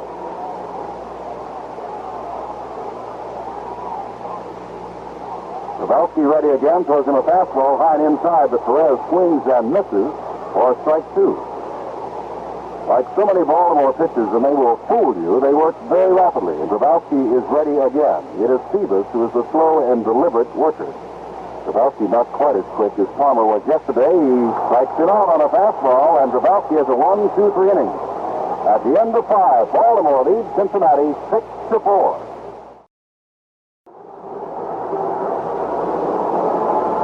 Thompson along with Jim Simpson at the Riverfront Stadium, Cincinnati, Ohio. Game 2 of the 1970 World Series. And on the board right now, the totals read for Baltimore 6 runs on 9 base hits and 2 errors. Cincinnati 4 runs on 5 hits with no errors. Briefly recapping the scoring again, the Reds against the starter, left-hander Cuellar, and Cincinnati went 17-2 against those left-handers this year. Got to Cuellar for 3 runs in the first inning. However, all 3 were unearned. Bobby Tolan added a solo home run in the third to give him a 4-0 lead. Powell matched Tolan's home run on the top of the fourth to make it 4-1. And then Baltimore exploded for 5 runs in the top of the fifth, and now have a 6-4 lead as we go to the top of the 6th inning, and Mark Belanger is the do-batter. Plate umpire John Flaherty has just visited the mound, I believe at the request of Clay Carroll, something to do with the slab, and perhaps we'll get some information on it later on. Right now, back to the ball game and Jim Simpson. Top of the sixth, Belanger to lead it off. 1 for 3 yesterday, 0 for 2 today. Ground ball to the right side. Helms backing on the ball, has it and throws on the man on one pitch. Carroll gets Belanger. Carroll came in and pitched only to Davey Johnson, the ninth man to batter in the Baltimore fifth inning, in which they scored 5 runs and got him on a ground ball to Tommy Helms.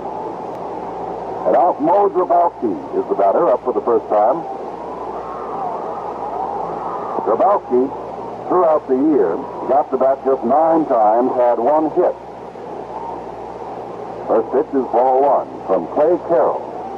Well, Baltimore's used 3 pitchers, and Cincinnati has used 3 pitchers this afternoon. 6-4. Baltimore leads. Foul at the plate by Grabowski. Baltimore had won 15 in a row before today, their last 11 of the regular season, all 3 in a row over Minnesota, and they won yesterday. They have also won 23 of their last 26 ball games. Curveball just does catch the corner. It's 1-2. Like it could have been a slider. But a breaking pitch from Clay Carroll. 1 ball, 2 strikes to Grabowski, who strikes out on a breaking pitch. Strikeout for Carroll in the third for the Cincinnati staff, and Don Buford, who has singled, flied deep to the alley and right, where it was caught by Rose in the third inning, and then singled again on the first pitch in the fifth. So he is 2 for 3 today. Buford, a switch hitter, batting left-handed against the right-handed Clay Carroll. Sparky Anderson of Cincinnati today has gone with all right-handers. McGlothlin first, then Wilcox, and now Carroll. 2 out. Top of the sixth, 6-4. Baltimore swinging on the first pitch off the glove of Carroll, but Helms is there. Sidearm throw to May on a fine play, and he's out. A 1-2-3 inning. We go to the last of the sixth. Baltimore leading Cincinnati 6-4. The Cincinnati Reds coming to bat in the last half of the sixth inning, trailing Baltimore by 2 runs. Baltimore 6-4. And for the Redlegs, Johnny Bench, Lee May, and Hal Mcrae are the new batters against veteran reliever Mo Grabowski, and we'll go right back to Jim Simpson. Johnny Bench flied to right in the first inning, which is rather unusual for John, who was a dead full hitter, and that means to the left. Then he walked on the 3-2 pitch in the third inning, and he was the last man that Cuellar pitched to. Mike Cuellar started. Grabowski is in there now and throws a breaking pitch that catches the outside corner of the bench, strike 1. Well, Cincinnati proved again that left-handers have a tough time against the big red machine of Cincinnati, even though the 3 runs that Cuellar gave up were unearned in the first inning. Breaking pitch deep to left field. Back goes Don Buford. Looks up. Home run. John Bench. It's 6-5 Baltimore.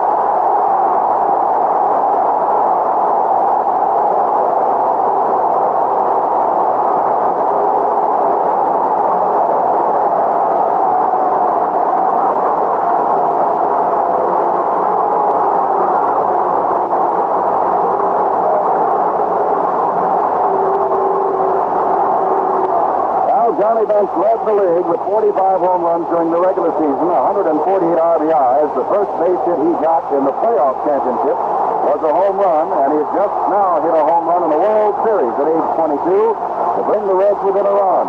And the very dangerous Lee May is the batter. May doubled in a couple of runs in the first inning, and then hit into a fast double play in the third, in which Brooks Robinson made a great play at third to start it. There's a swinging strike by May, and he almost falls down. Dick Hall is now up and throwing in the bullpen for Baltimore. 1 ball, 1 strike to May. Brooks has made some sensational plays yesterday and today over third base. 1-1 pitch from Grabowski is grounded foul past the coach Alex Ramos at third base. Darrell Taney is now warming up. He is not a pitcher. He is an infielder. And yesterday, when Cincinnati got something going, they batted for Woody Woodward, who was the number 8 batter, and then brought in Taney to play at shortstop. 1 ball, 2 strikes to May. 6-5 to score. Baltimore leads. Fastball hit high in the air. Blair started in. He was pulled around to the left. Now goes back, not too deep, and has it for the first out of the 6th. May just didn't quite get it all. 1 out in the 6th. That will bring to bat Hal Mcrae, starting his first World Series game. And another of the youngsters of the Reds, he is only 24. Punted his way on with a single in the first inning, driving in a run, and double to left to lead off the 4th inning. So he's 2 for 2 in his first World Series. Mcrae, right-handed batter. Grabowski throws. Strike on the outside corner. Grabowski at one time a fastball pitcher, more effective lately with breaking pitches. As so many of the older pitchers become, a little bit more heady. This breaking pitch misses outside. And it's 1 ball, 1 strike to Hal Mcrae. Ty Klein is also warming up with Daney. Pitch from Grabowski misses outside. It's 2 balls, 1 strike. And now it looks like they're going to get a pitcher ready, and it's Don Gullett, the 19-year-old left-hander that's gone down to throw in the Cincinnati bullpen. Mcrae awaiting the 2-1 pitch from Mo Grabowski. Throws, fouled back. It's 2-2. Well, we want to say hello to everybody listening on American Forces Radio. They're carrying our broadcast to their worldwide facility, reaching United States troops and Americans living overseas. Vietnam, Korea, Japan, Europe, the Caribbean, U.S. ships at sea. From Chuck Thompson, myself, Jim Simpson, and our producer, Len Dillon, our engineer, Dick Moss. Hello to all of you. Breaking ball.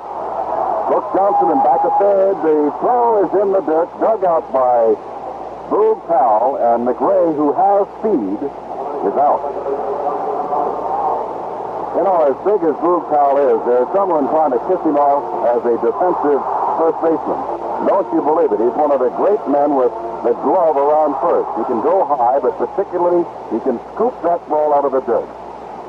So with 2 out now, and a run in on Johnny Bench's home run, 6-5 to score Baltimore in the last of the 6. Here's Tommy Helms. Had a base hit yesterday. He's 0 for 2 today. And there's a strike for Mo Grabowski.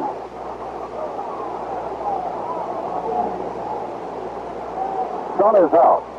Grabowski is ready and throws. The ball is hit down the right field line. Over comes Robinson as it begins to fade foul and drops about 4 rows deep. Down by the bullpen where Don Gullett is warming up. Grabowski's 35 years old, now lives in Highland Park, but was born, I'm sure you all know, after his heroics of 1966 in Poland. First man born in Poland to win a World Series game that I can recall. 2 strikes, outside and low, to Tommy Helms. Helms carried into this season a 281 lifetime average, but he had much less than that, but his kind of hitting style has changed because of the power in front of him. Ball hits to center field. On the dead run is Paul Blair off to his left, reaches up with the glove and has it for the 3rd out. 1 run scores on Johnny Bench's home run. No errors and nobody left. We've gone 6 full innings now, and Baltimore leads Cincinnati 6-5. Paul Blair, Boog Powell, and Frank Robinson. The base Clay Carroll. Blair grounded into a fast double play in the 1st inning. Woodward threw him out with a fine play backing up Perez in the 3rd inning, and he singled and scored a run in the 5th inning. And drives this one to center field. Soler was playing deep and must play this one on the first kangaroo hop off that artificial turf. And Blair reaches again. That is the first hit off Clay Carroll, and here's the dangerous Boog Powell. Walked in the 1st inning, hit a home run on the first pitch to deep center field about 430 feet away in the 4th inning. In the 5th inning, facing Milt Wilcox, the first man that Wilcox faced, he worked the count to 2-2 and then laced the single to center field, scoring a run. And Powell, the left-handed batter, is up again to face Clay Carroll with none out, and Blair at first and takes the strike call. Tomorrow's an off day. Then we move on to the game number 3, Tuesday in Baltimore. Supposed to be Dave McNally, a left-hander for Baltimore, and Tony Cloninger, a right-hander for Cincinnati. Clay Carroll is ready. Curveball is fouled at the plate by Powell, and it's 2 strikes. 51,531 looking on at Game 2 of the World Series, and the sun is out again. It has been in and out all day long. Well, no matter who wins this game or wins the series, each team now has the accolade that it does and can and will battle back. Each team has done it. Powell grounds this one to May. May goes to second base. Go back to first base, double play.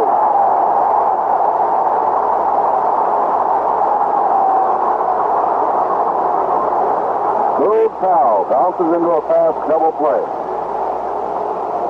As May gloved the ball and threw down to second base to Woody Woodward, the shortstop, to get the advanced man Blair, Tommy Helms, like the hustling second baseman he is, had come behind May in foul territory just in case. Woodward's return throw was not on the mark. Frank Robinson, looking for his first hit of the series, takes outside and low. Ball one. Frank is 0 for 7. But Woodward made quite a play on him in the fourth inning. He was called out on the fastball in the first inning and sent Rose deep to the wall in the fifth inning. Curveball, and it is laced just foul right past Billy Hunter, the coach at third base. So it's 1-1 to Robinson. 0 for 7 on the series. They play Robbie to pull, and of course, had he pulled that drive back in the fifth inning, it would have been out of the ballpark. Clay Kell is ready, throws him a breaking pitch, which misses outside for ball 2. 2 balls, 1 strike. 6 runs, 10 hits, 2 errors for the Orioles that led to 3 unearned runs in the first inning. 5 runs, 6 hits, no errors for the Reds. Ball 3. Low from Clay Kell. 3-1 to the dangerous Frank Robinson. 1-run lead for Baltimore. We are just in the 7th inning. 2 explosive ball clubs. Fastball, and it's a strike. 3-2. Robbie back in the first inning with a 2-2 count apparently was guessing curveball from Jim McGlothlin, who's got a good one, and got a fastball for a call strike 3. He was looking all the way there and got another fastball. 3-2. He gets the curve on 3-2 here and fouls it down the third baseline where Perez keeps it in play. And as yesterday afternoon, so this afternoon, even though it's only about 2:45 Eastern Daylight Time and the sun is out, the lights have gone on here at Riverfront Stadium. The shadows begin to creep in over the roof, stretching from the first baseline on out toward the outfield. Ground ball to the right side. May is there. Easy play. Steps on first for the third out. No runs, 1 hit, no errors, none left. We go to the last of the 7th. Baltimore holding a slim lead over Cincinnati 6-5. Game 2 of the 1970 series. The Orioles on the board with 6 runs, 10 hits, 2 errors. Cincinnati 5 runs, 6 hits, and no errors. Yesterday in the opening game, Baltimore and Cincinnati battled to, well, almost an epic 1-run ball game. Baltimore winning 4-3, and another 1-run contest on the board this afternoon. And manager Sparky Anderson is making a move before starting the bottom of the 7th inning. Ty Klein will be the pinch hitter, and Jim, he started the fireworks yesterday as the pinch hitter for Cincinnati. That's right, Chuck. Going back to the playoff games in the 10th inning with Pittsburgh, scoreless tie, Klein led off with a triple and scored the winning run. Then in the third game, he came up with the pinch hitter in the playoffs and walked and scored a run. And yesterday, he was the man at bat. The bounced ball right in front of the plate, on which Carver tried to score from third and set off that big flap. So he's been in 3 important plays since the season ended. Takes a fastball at the knees for strike 1 from Mo Drabowski. Gillett continues to warm, and of course Dale Caney is warming up also as Klein is batting for Woodward, and apparently Caney will go in the top of the 8th inning as the defensive replacement. Klein is a count of strike 1. Mo Drabowski on the mound. Ready, throws, fastball, and this ball is out over the head of the Lancers.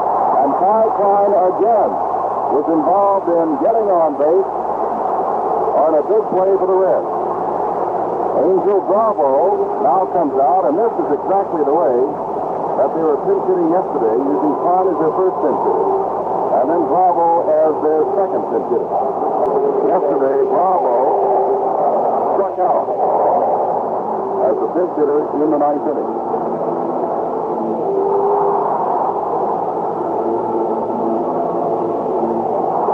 On the mound, and the Baltimore bullpen gets busy again. Dick Hall, 40 years old, graduate sophomore, goes down there to start throwing again. Gillett continues to warm for Cincinnati. Bravo, throughout the regular season, he was the batting champion of the Pacific Coast League a year ago. And throughout the regular season this year, hit 277. Only got the bat 65 times. Left-handed batter against the right-hander, Mo Drabowski, the Klein at first base. And there's a check there by Drabowski, but Ty Klein is back. 6-5 the score. The tying run on at first base, nobody else. We're in the last of the 7th. This is outside, ball 1. Angel Bravo. They were looking for the bunt as Powell was breaking in from first and Brooks Robinson from third. Bunting is more difficult on artificial turf, but as they say, a good bunt is always a good bunt. But the bunt gets to the infield is much quicker if bunted right at them. Lebowski ready again, high and away from Bravo, who is looking as if to come. 2-0. Bravo knows, the Reds know, and the fans know that a walk is as good as a sacrifice here, and even better. Marcelino Lopez, the left-hander, has joined Dick Hall in the Baltimore bullpen. 2 balls, no strike. Bravo is taking his look at third base coach Alex Grammer. Lebowski pitching out of the stretch is ready. There's the bunt in front of the plate. Big foul is in. Will go to first base with a throw. Johnson covering there. The sacrifice is complete as High Klein goes to second, and Pete Rose comes up with a chance to tie the ball game.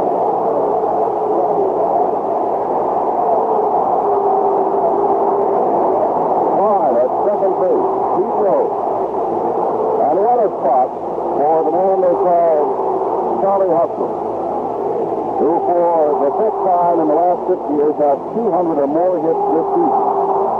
Pete Rose in the World Series is still looking for his first base hit. 0 for 3 yesterday, 0 for 3 today, reaching on an error today, and a walk and Texas interference call yesterday.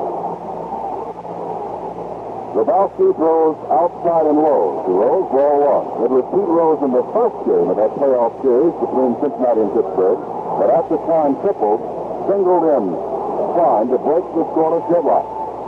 Lebowski staring back to Klein, throws again, outside again, and Hendricks walks out a few places before tossing the ball back to the veteran Mo Lebowski. 6 runs, 10 hits, 2 errors for the Orioles, 5 runs, 7 hits, 2 errors for the Reds. Baltimore won yesterday's first game of the 1970 World Series 4-3. They were down 3-0 and came back to win it. Today, they were down 4-0 and came back to take the lead, but now they're in the danger of having themselves tied. Big breaking pitch stays outside. It is 3-0 to Rose. He stares down to Grammer to third base. On deck is Bobby Solon, who has been murdered in the playoffs, the World Series, and for that matter, in the regular season. Lebowski in the sunlight, standing on the mound here at Riverfront Stadium, staring in at his pitcher Elrod Hendricks. Is ready on 3-0. Rose is taking all the way, and the ball touches the outside corner so close as to have Pete Rose question umpire John Red Flaherty. But it's a strike, and it's 3-1. Klein leads off at second base. Lebowski ready, throws again, it's foul out of play, and it's 3-2 on Rose. One out with Klein at second. We haven't said it too often today. If you're not aware of the Cincinnati Riverfront Stadium, it is completely artificially cursed as far as the playing area is concerned, with the exception of the warning track near the wall and dirt patches around home, first, second, and third, and of course the mound. Everything else is artificially cursed, and the infield is lined so you know where the so-called skin of the infield is. Lebowski ready on 3-2, way outside, and high ball 4, Rose walks, and Bobby Cullen comes to bat.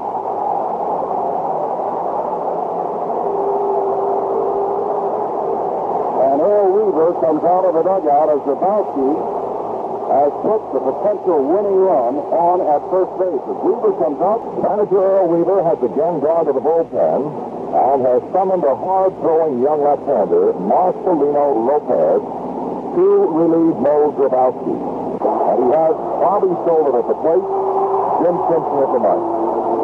All right, Chuck Thompson, and of course, as we pointed out yesterday, Cullen, and as Chuck pointed out today, this left-handed very well. He had a home run over the left-handed Cuellar in this game. Low with the first pitch is Lopez, ball 1. Earl Weaver brought in Pete Ricketts yesterday to face Cullen in the last of the 9th inning, protecting the 1-run lead, Ricketts the left-hander, and afterwards Weaver said, of course, I know that Cullen hits left-handers better than right-handers, but I had to go with my best stuff, and that was Pete Ricketts. Lopez is ready and throws, swing and a miss, to strike 1-1 to Cullen. Lopez, 28 years old, born in Havana, Cuba, now lives in Miami. Big man, 6'3", 220 pounds, and this, of course, his first World Series game. Down at second base is High Klein. On at first base is Pete Rose. 1 out in the 7th. It's 6-5 Baltimore. Lopez ready. Throws. It's low, and it's 2-1. To show you how well Cullen hits left-handers, despite the fact he is a left-handed batter, he has either led or been the second-best hitter on the Cincinnati staff against left-handers the last 2 years. And he's only been with the Reds the last 2 years. Lopez ready again. Ball is accidentally fouled by Solon. Tried to turn away from the pitch. That is not laying across his chest, and the ball hit it and glanced off to the left. And Bobby now has a count of 2-2. Klein is the pinch hitter for Woody Woodward, led off this inning with a single. Angel Bravo sacrificed him to second on a 3-2 pitch. Grabowski pitches high and away to Rose for ball 4, and that was all for Grabowski. And Bobby Tilden is up there now with a 2-2 count, trying to drive in the tying run. Lopez ready. Throws, ground ball, but it's foul and toward the Cincinnati dugout. Ted Krasuski, great Cincinnati star, now coaching at first base. Goes over and picks it up. He was in a World Series, but not with the Reds, with the Chicago White Sox in 1959. Lopez with a new baseball off the back of the mound, now strides up. And again faces Bobby Tilden with the same 2-2 count. Klein walks off at second base. Rose holding on a little bit closer to first base, although he's not being held there by Powell, of course, the man on second. 2-2 pitch is inside, and it's 3-2. 6-5. With one out, we'll see whether or not Klein and Rose are going. With 2 out, of course they would go, but we'll see how now Sparky Anderson, the Bobby Tilden of that, is going to play this. Wait and see or take off. Nolan waits. Bat held very high. Stands upright as a left-hander. The ball is popped up. Brooks Robinson comes in, glasses down. He is in fair territory. Now foul and has it. And has retired the dangerous Bobby Tilden.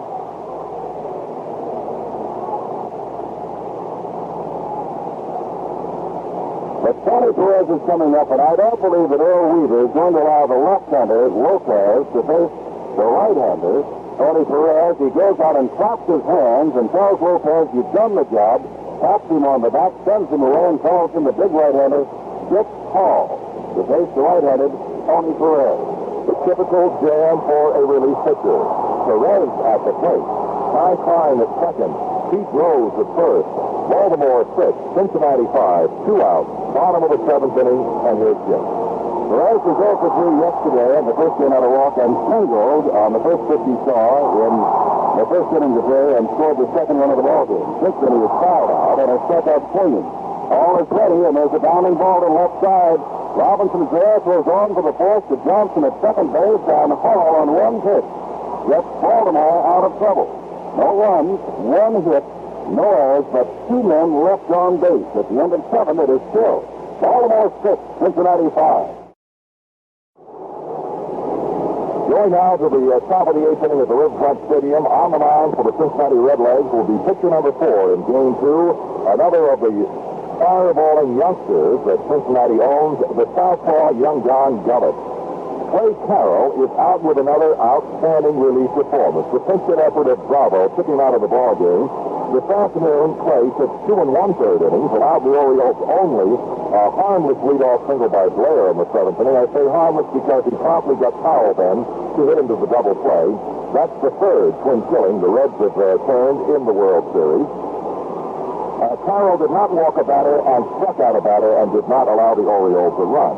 Now, yesterday in a losing cause, Carroll pitched 2 1/3 innings of relief ball, allowed 2 hits, walked 2, struck out 4. And now Baltimore will start in the 8th inning with Brooks Robinson, Elrod Hendricks, Davey Johnson against another fastballing left-hander, John Gullett. John Gullett was 20 years old and born and lived in Lynn, Kentucky. Facing Brooks Robinson, left-hander, fastball. Robinson hits the first pitch. Down at shortstop as Darrell Cheney had a little trouble with it and throws on the nose for the first out. Cheney approached in there, and when Woodward is batted for by Klein, as we anticipated. That'll bring up Elrod Hendricks. May had quite a play on him in the second inning of a sharply hit ball down to first base. Hendricks walked in the 4th, and his double on a 3-2 pitch in the 5th inning with 2 outs scored Brew Powell and Brooks Robinson with the 5th and 6th run. First pitch to Hendricks to strike 1.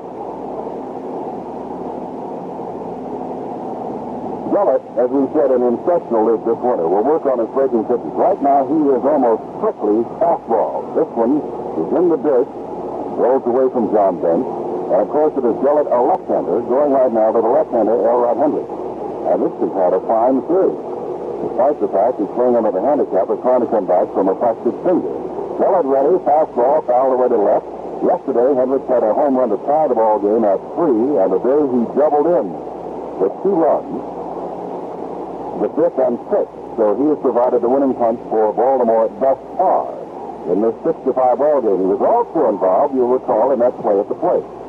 Dave Leonard and Jim Harden now warming up in the Baltimore bullpen. Fastball again, this is high. Hendricks, he gets away from it. And it's 2-2. 1 out in the 8th. Baltimore 6 runs, 10 hits, 2 errors. Cincinnati 5-7-0. Second game of the World Series. Baltimore won yesterday 4-3. And this is the 4th Cincinnati pitcher today. Elrod ready, throws that fastball again. Lays to Helms at second base. Hit off the handle. Looks as though it might make the outfield, but Helms raced back, and the ball began to die, and he gloved it for the second out of the 8th. That'll bring up Davey Johnson, who singled in the second inning, reached on a force in the 4th, and grounded out to end the 5-run 5th inning. He was the first man to Clay Carroll faced. Up for the 4th time in this game, Elrod ready, right-handed Johnson sits low and inside, ball 1. Harden continues to throw. Leonard continues to throw. Nobody working in the Cincinnati bullpen. 1 ball, no strikes. Here's the pitch to Johnson, swinging a miss on the fastball. It's 1-1. Almost an entirely different ratio among these two ball clubs with their pitching staff. The Reds have 60 saves and only 32 complete games. Baltimore had 60 complete games and only 31 saves. Outside, to Johnson, 2 balls and 1 strike. So Baltimore had the kind of pitches that went all the way and had 60 complete games with 162, whereas Cincinnati relied on the bullpen, as they are right now. Elrod ready with a 2-1, fastball to foul off to the right. It's 2-2 to Johnson. 2 out, none on in the top of the 8th inning. Well, this has been quite a World Series. Yesterday, that play at the plate involving Elrod Hendricks, umpire Ken Burkhart, and runner Bernie Carver. And today, a 4-0 lead by Cincinnati, a race, and now they're trying to battle back at 6-5. Well, it is low with the pitch, and it's all the way 3-2. Ray Washburn, former St. Louis Cardinal, more recently with Cincinnati, a big right-hander, and the veteran has gotten up and started to throw for the Reds. Elrod back on 3-2, misses. Johnson draws the walk. Bench is going to the dugout. He thought it was a strike. And there is an American League umpire, John Red Flaherty, behind the plate. Here is Mark Belanger, 1 for 3 yesterday, 0 for 3 today. Elrod stares over at Johnson, the base runner, and throws low. Ball 1 to Belanger. Elrod is a stocky left-hander. Looks in. Goes fastball, ground ball to Perez, who has it at third, throws on down to Helms at second for the 4th play. Johnson and the Orioles are out. No runs, no hits, no errors, 1 left. We go to the last of the 8th. Baltimore holding on to the lead, 6-5. Will be facing for Cincinnati, Johnny Bench, Lee May, and the third due batter is Cal Mcrae. It is again a 1-run ball game. Baltimore 6 runs, 10 hits, 2 errors. Cincinnati 5 runs, 7 hits, and no errors. And the man who delivered run number 5 is at the plate. Johnny Bench, who hit a curveball from the basket after 6 with a home run, takes the breaking pitch high and away from Dick Hall here in the last of the 8th. 6-5, the score is set said. Cincinnati desperately wants this, and I'll tell you one of the reasons why. Another pitch up high from Hall, who has great control, but he's behind the bench 2-0. Only 5 teams in Major League history have lost the first 2 games and then gone on to win the series. Cincinnati doesn't want to go 2 games down to Baltimore. Foul back on the next pitch from Hall to Bench. It's 2-1 to Johnny Bench, the premier catcher in the National League, Golden Glove winner, first time that's ever happened as a rookie, and very much in the voting for the most valuable player in the National League for 1970. Already again throws a big curve. Bench waits on it, drills it to center field. Blair looks like he had trouble finding it, but does find it. Comes in and makes the catch. And that'll bring up Lee May, who doubled in a couple of runs back in the first inning. Get into a double play started by Robinson, who dove to start it. Tapping the ball, getting to throw on down to Johnson at second base, and he flies to center in the 6th. May looks down to Glamis, and as we look to the Baltimore bullpen, it is still busy. All throws, ball is hit on 1 hop. The Belanger shortstop with plenty of time to throw on the Boog foul, and they're quickly 2 out. I don't think I need to point it out to you that this is the inning that Dick Hall and the Orioles want to get by. They have disposed of Johnny Bench and Lee May. And Bernie Carver is now coming out. Nope, that is Hal Mcrae, who will bat, the right-handed outfielder. The youngster, and no wonder he bunted his way on with a single in the first and doubled in the fourth before grounding out in the sixth. All ready to throw. Outside and low, it is ball one. But as we said, if Hall and the Orioles can get through the middle of this lineup, it would mean that in the ninth inning, they would have the seventh, eighth, and ninth men due up. Back again, hit high in the air to the left side. Buford hardly moves the step. Now walks one or two to his right, comes back to his left, and has it for the third out. And Hall has gotten Bench, May, and Mcrae. 1, 2, 3 at the end of 8. Baltimore still leads 6-5. Dick Hall will lead it off in the ninth inning against John Gillett, and manager Sparky Anderson of Cincinnati has Wayne Granger, who has 35 saves this year, up and throwing just in case Gillett gets in trouble. Hall takes high from Gillett, ball one. At the moment, it is a one-run ball game, and Anderson doesn't want it to go any further than that. Gillett looks into Hall. Ready at 1-1, or rather 1-0, and throws, and it is inside 2-0. Well, yesterday and again today, Chuck and I made a point of saying that Baltimore set an American League record this year by winning 40 one-run ball games. They won a 1-1 ball game yesterday. There's low from Gillett, but it's at the knees, and it's a strike, 2-1. And they're involved in a 1-run ball game again today. So they have had their measure of a close, exciting ball game. They lost 15 one-run ball games during the regular season. Hall swings on the fastball, and it's 2-2. Buford waits on deck.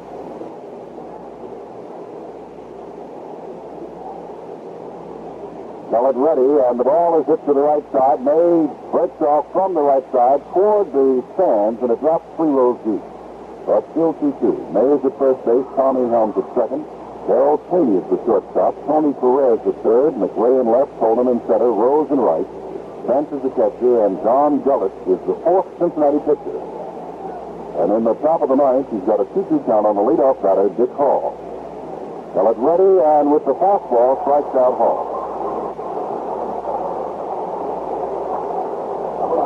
Gillett's first strikeout, and only the fourth by the Cincinnati staff. Here is Buford.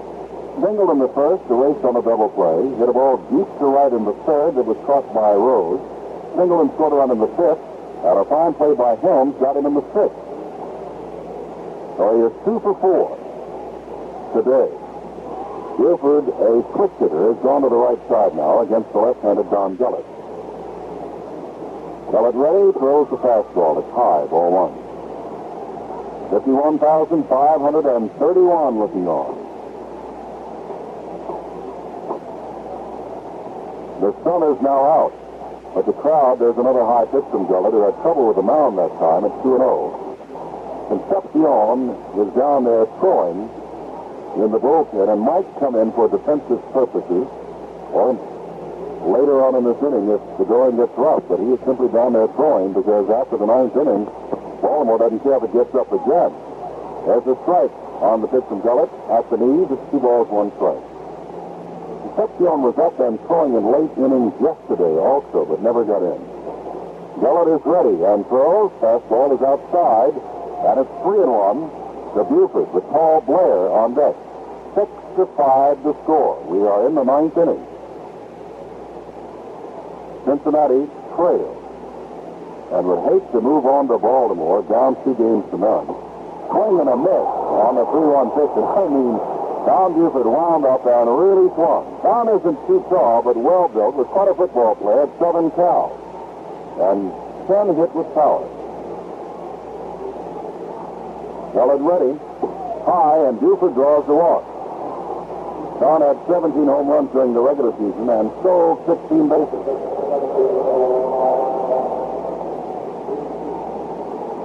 Paul Blair hit into a double play in the first. Perez tried to get his run in the third, but Woodward picked it up and threw him out, May making a fine play at first, and he singled and scored a run in the fifth. And singled again in the seventh, and again. He was erased on the double play. Fastball, he went around on it. Strike one. Buford, of course, becomes very important to both Baltimore and Cincinnati. A two-run cushion in the last of ninth. The big difference in playing for that one run. So Cincinnati doesn't want Buford to score, and Baltimore does. Gillett out of the stretch, throws the fastball. It's popped up foul and out of play behind home plate. 2 strikes to Blair with Boog Powell waiting on deck. And what a series Powell has made. Remember, in the most valuable voting, player voting, Powell should be right up in there, but it's made after the regular season and before the playoff series and before the World Series. So that voting is all over with. Outside with the fastball to Gillett, and it's 1 and 2. Of course, there is that voting for the most valuable player in a World Series. Won last year, as I recall, by Don Clendenin, the first baseman of the New York Mets. 1 ball, 2 strikes. Buford at first, 1 out in the ninth. Gillett ready to throw. Comes back with the fastball to right field. Pete Rose goes back on it, not near the warning track. One-hands it, and then prepares to throw to second, but Buford drops back to first. So he throws cutoff man, and Boog Powell comes up. Powell today walked in the first, homered about 430 feet away on the first pitch he saw in the 4th inning. He singled to drive in a run in the 5th inning and hit into a fast double play in the 7th. Up with 2 outs, Buford at first in the 9th. Powell, the left-hander, working against the left-hander, Don Gillett. The 19-year-old fireballing left-hander took something off that pitch. It's inside, ball 1. Consider that Wilcox, who pitched today, is 20. Gillett, who is pitching now for the Reds, is 19. The Orioles are not an old ball club, averaging less than 30 years in age, but they're 3.5 years older. There's a big swing by Powell. They are 3.5 years older on the average than is the young Cincinnati ball team. 1 ball, 1 strike to Powell.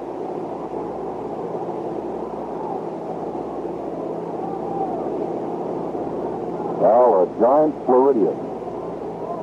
Gillett ready, throws. Fastball is fouled back. 1 ball, 2 strikes. Gillett, throughout the National League season and in the playoff games, had great success against a fine left-handed slugger, much on the order of Boog Powell, by the name of Willie Stargell of Pittsburgh. 1 ball, 2 strikes. Rangers simply standing on the mound watching out in the Cincinnati bullpen. Nobody in the Baltimore bullpen at the moment. There's a breaking pitch. That's thrown outside, just misses. It's 2-2. 6 runs, 10 hits, 2 errors for the Birds. 5-7-0 for the Reds. We are in the top of the 9th of the second World Series game.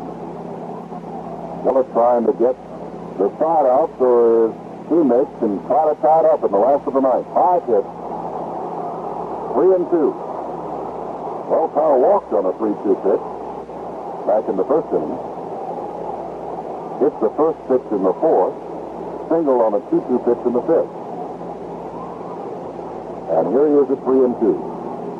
Gillett, the left-hander, throws low. He has drawn the walk. Buford goes on down to second base, and Frank Robinson, looking for his first World Series hit this year, 0 for 8, comes up.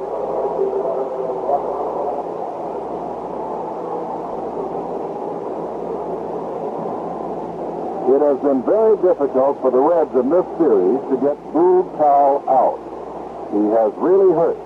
Frank Robinson, 0 for 4 today, but hit one in the 5th inning way back against the wall in right field. And Pete Rose went right to the wall and with his back against the wall made the catch.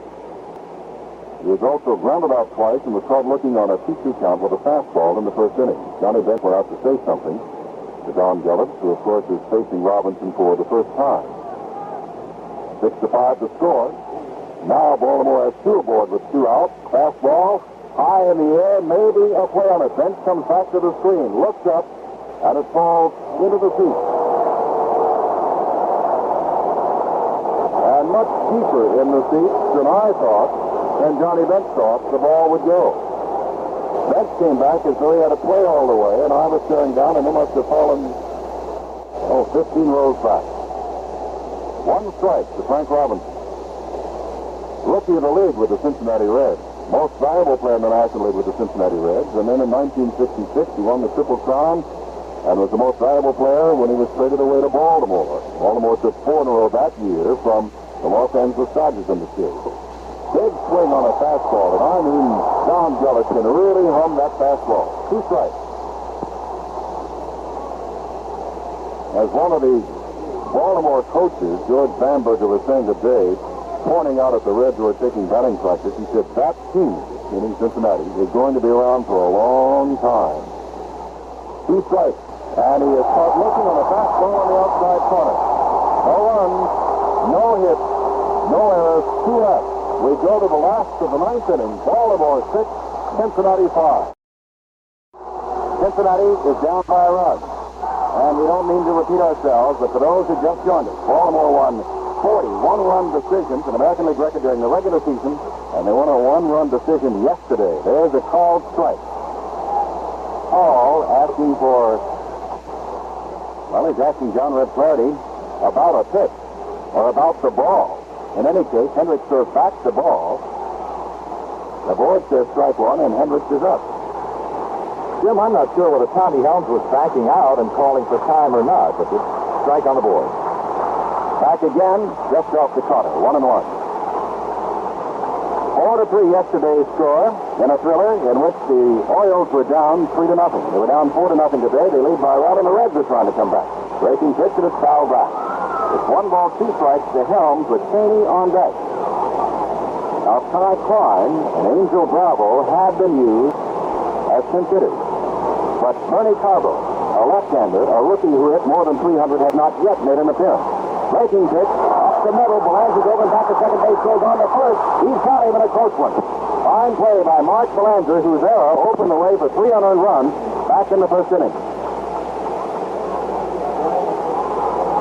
Caney is out on deck. Darrell Caney batted .232 during the regular season. He is a switch hitter. And Jimmy Stewart is coming out on deck. And apparently Carver will not pinch hit following Darrell Caney, but Jimmy Stewart will. And now Carver is out on deck, and Caney has gone back. And Stewart is also out on deck. So Caney was out there, Stewart came out, Caney went back, Carver came out, and here is Bernie Carver, who hit .310, 21 home runs, 63 RBIs during the regular season, and has a lot of supporters in that voting for the Rookie of the Year. In yesterday's game, he was 0 for 2. He walked twice, and of course was involved in that play at the plate. First pitch is a called strike to Bernie Carver. Well, Carver has home run power. 21 of them. Big call is ready. Back. The pitch is off the plate. Outside, and it's 1 ball, 1 strike to Carver. 1 out, last of the 9th. 6-5. Baltimore trying to go back home for the 3rd game on Tuesday, leading 2 games to none. Cincinnati trying to avoid that. Big curveball, grounded down to Bruce. Powell's going to make the play himself, and there are 2 outs. And now the switch-hitting Jimmy Stewart will bat. Stewart, a .267 hitter during the regular season, came up yesterday, also in the 9th inning, to lead it off and struck out swinging against the ultimate winner, Jim Palmer, and that was Palmer's, believe it or not, first strikeout of that ball game. He struck out 12 in the playoff series. Hall is ready to throw to Stewart. Swing, strike. 2 strikes on him. Hall comes back, and it's foul out of play to the left. So Cincinnati is just a strike away from losing their 2nd World Series game, the first 2, or turn it around. Baltimore is a strike away from winning the first 2 in a row. Baltimore's bullpen is busy, but they're watching Hall work. Pitch just misses. The Baltimore infield was on its way off the field. They thought that was called strike 3, but Red Flaherty said no. It's 1 ball, 2 strikes. Steve Rose kneeling on deck, hoping to get a chance to bat. 6-5 to score. The pitch. Ball is hit to center field. Paul Blair going way back toward the warning track. Turns, lifts up and holds it as he hits the wall. Jimmy Stewart with amazing power to center field, and Paul Blair with a patented golden glove catch in deep center field. And in this inning, Mike Cuellar, who had an error in the first inning, made a nifty play on Tommy Helms to get him. And Paul Blair, also charged with an error in the first inning, makes a great catch going slamming into the wall to end the ball game. And Baltimore has taken the first 2 games. Final score, Baltimore 6 runs, 10 hits, 2 errors. Cincinnati 5 runs, 7 hits, and no errors.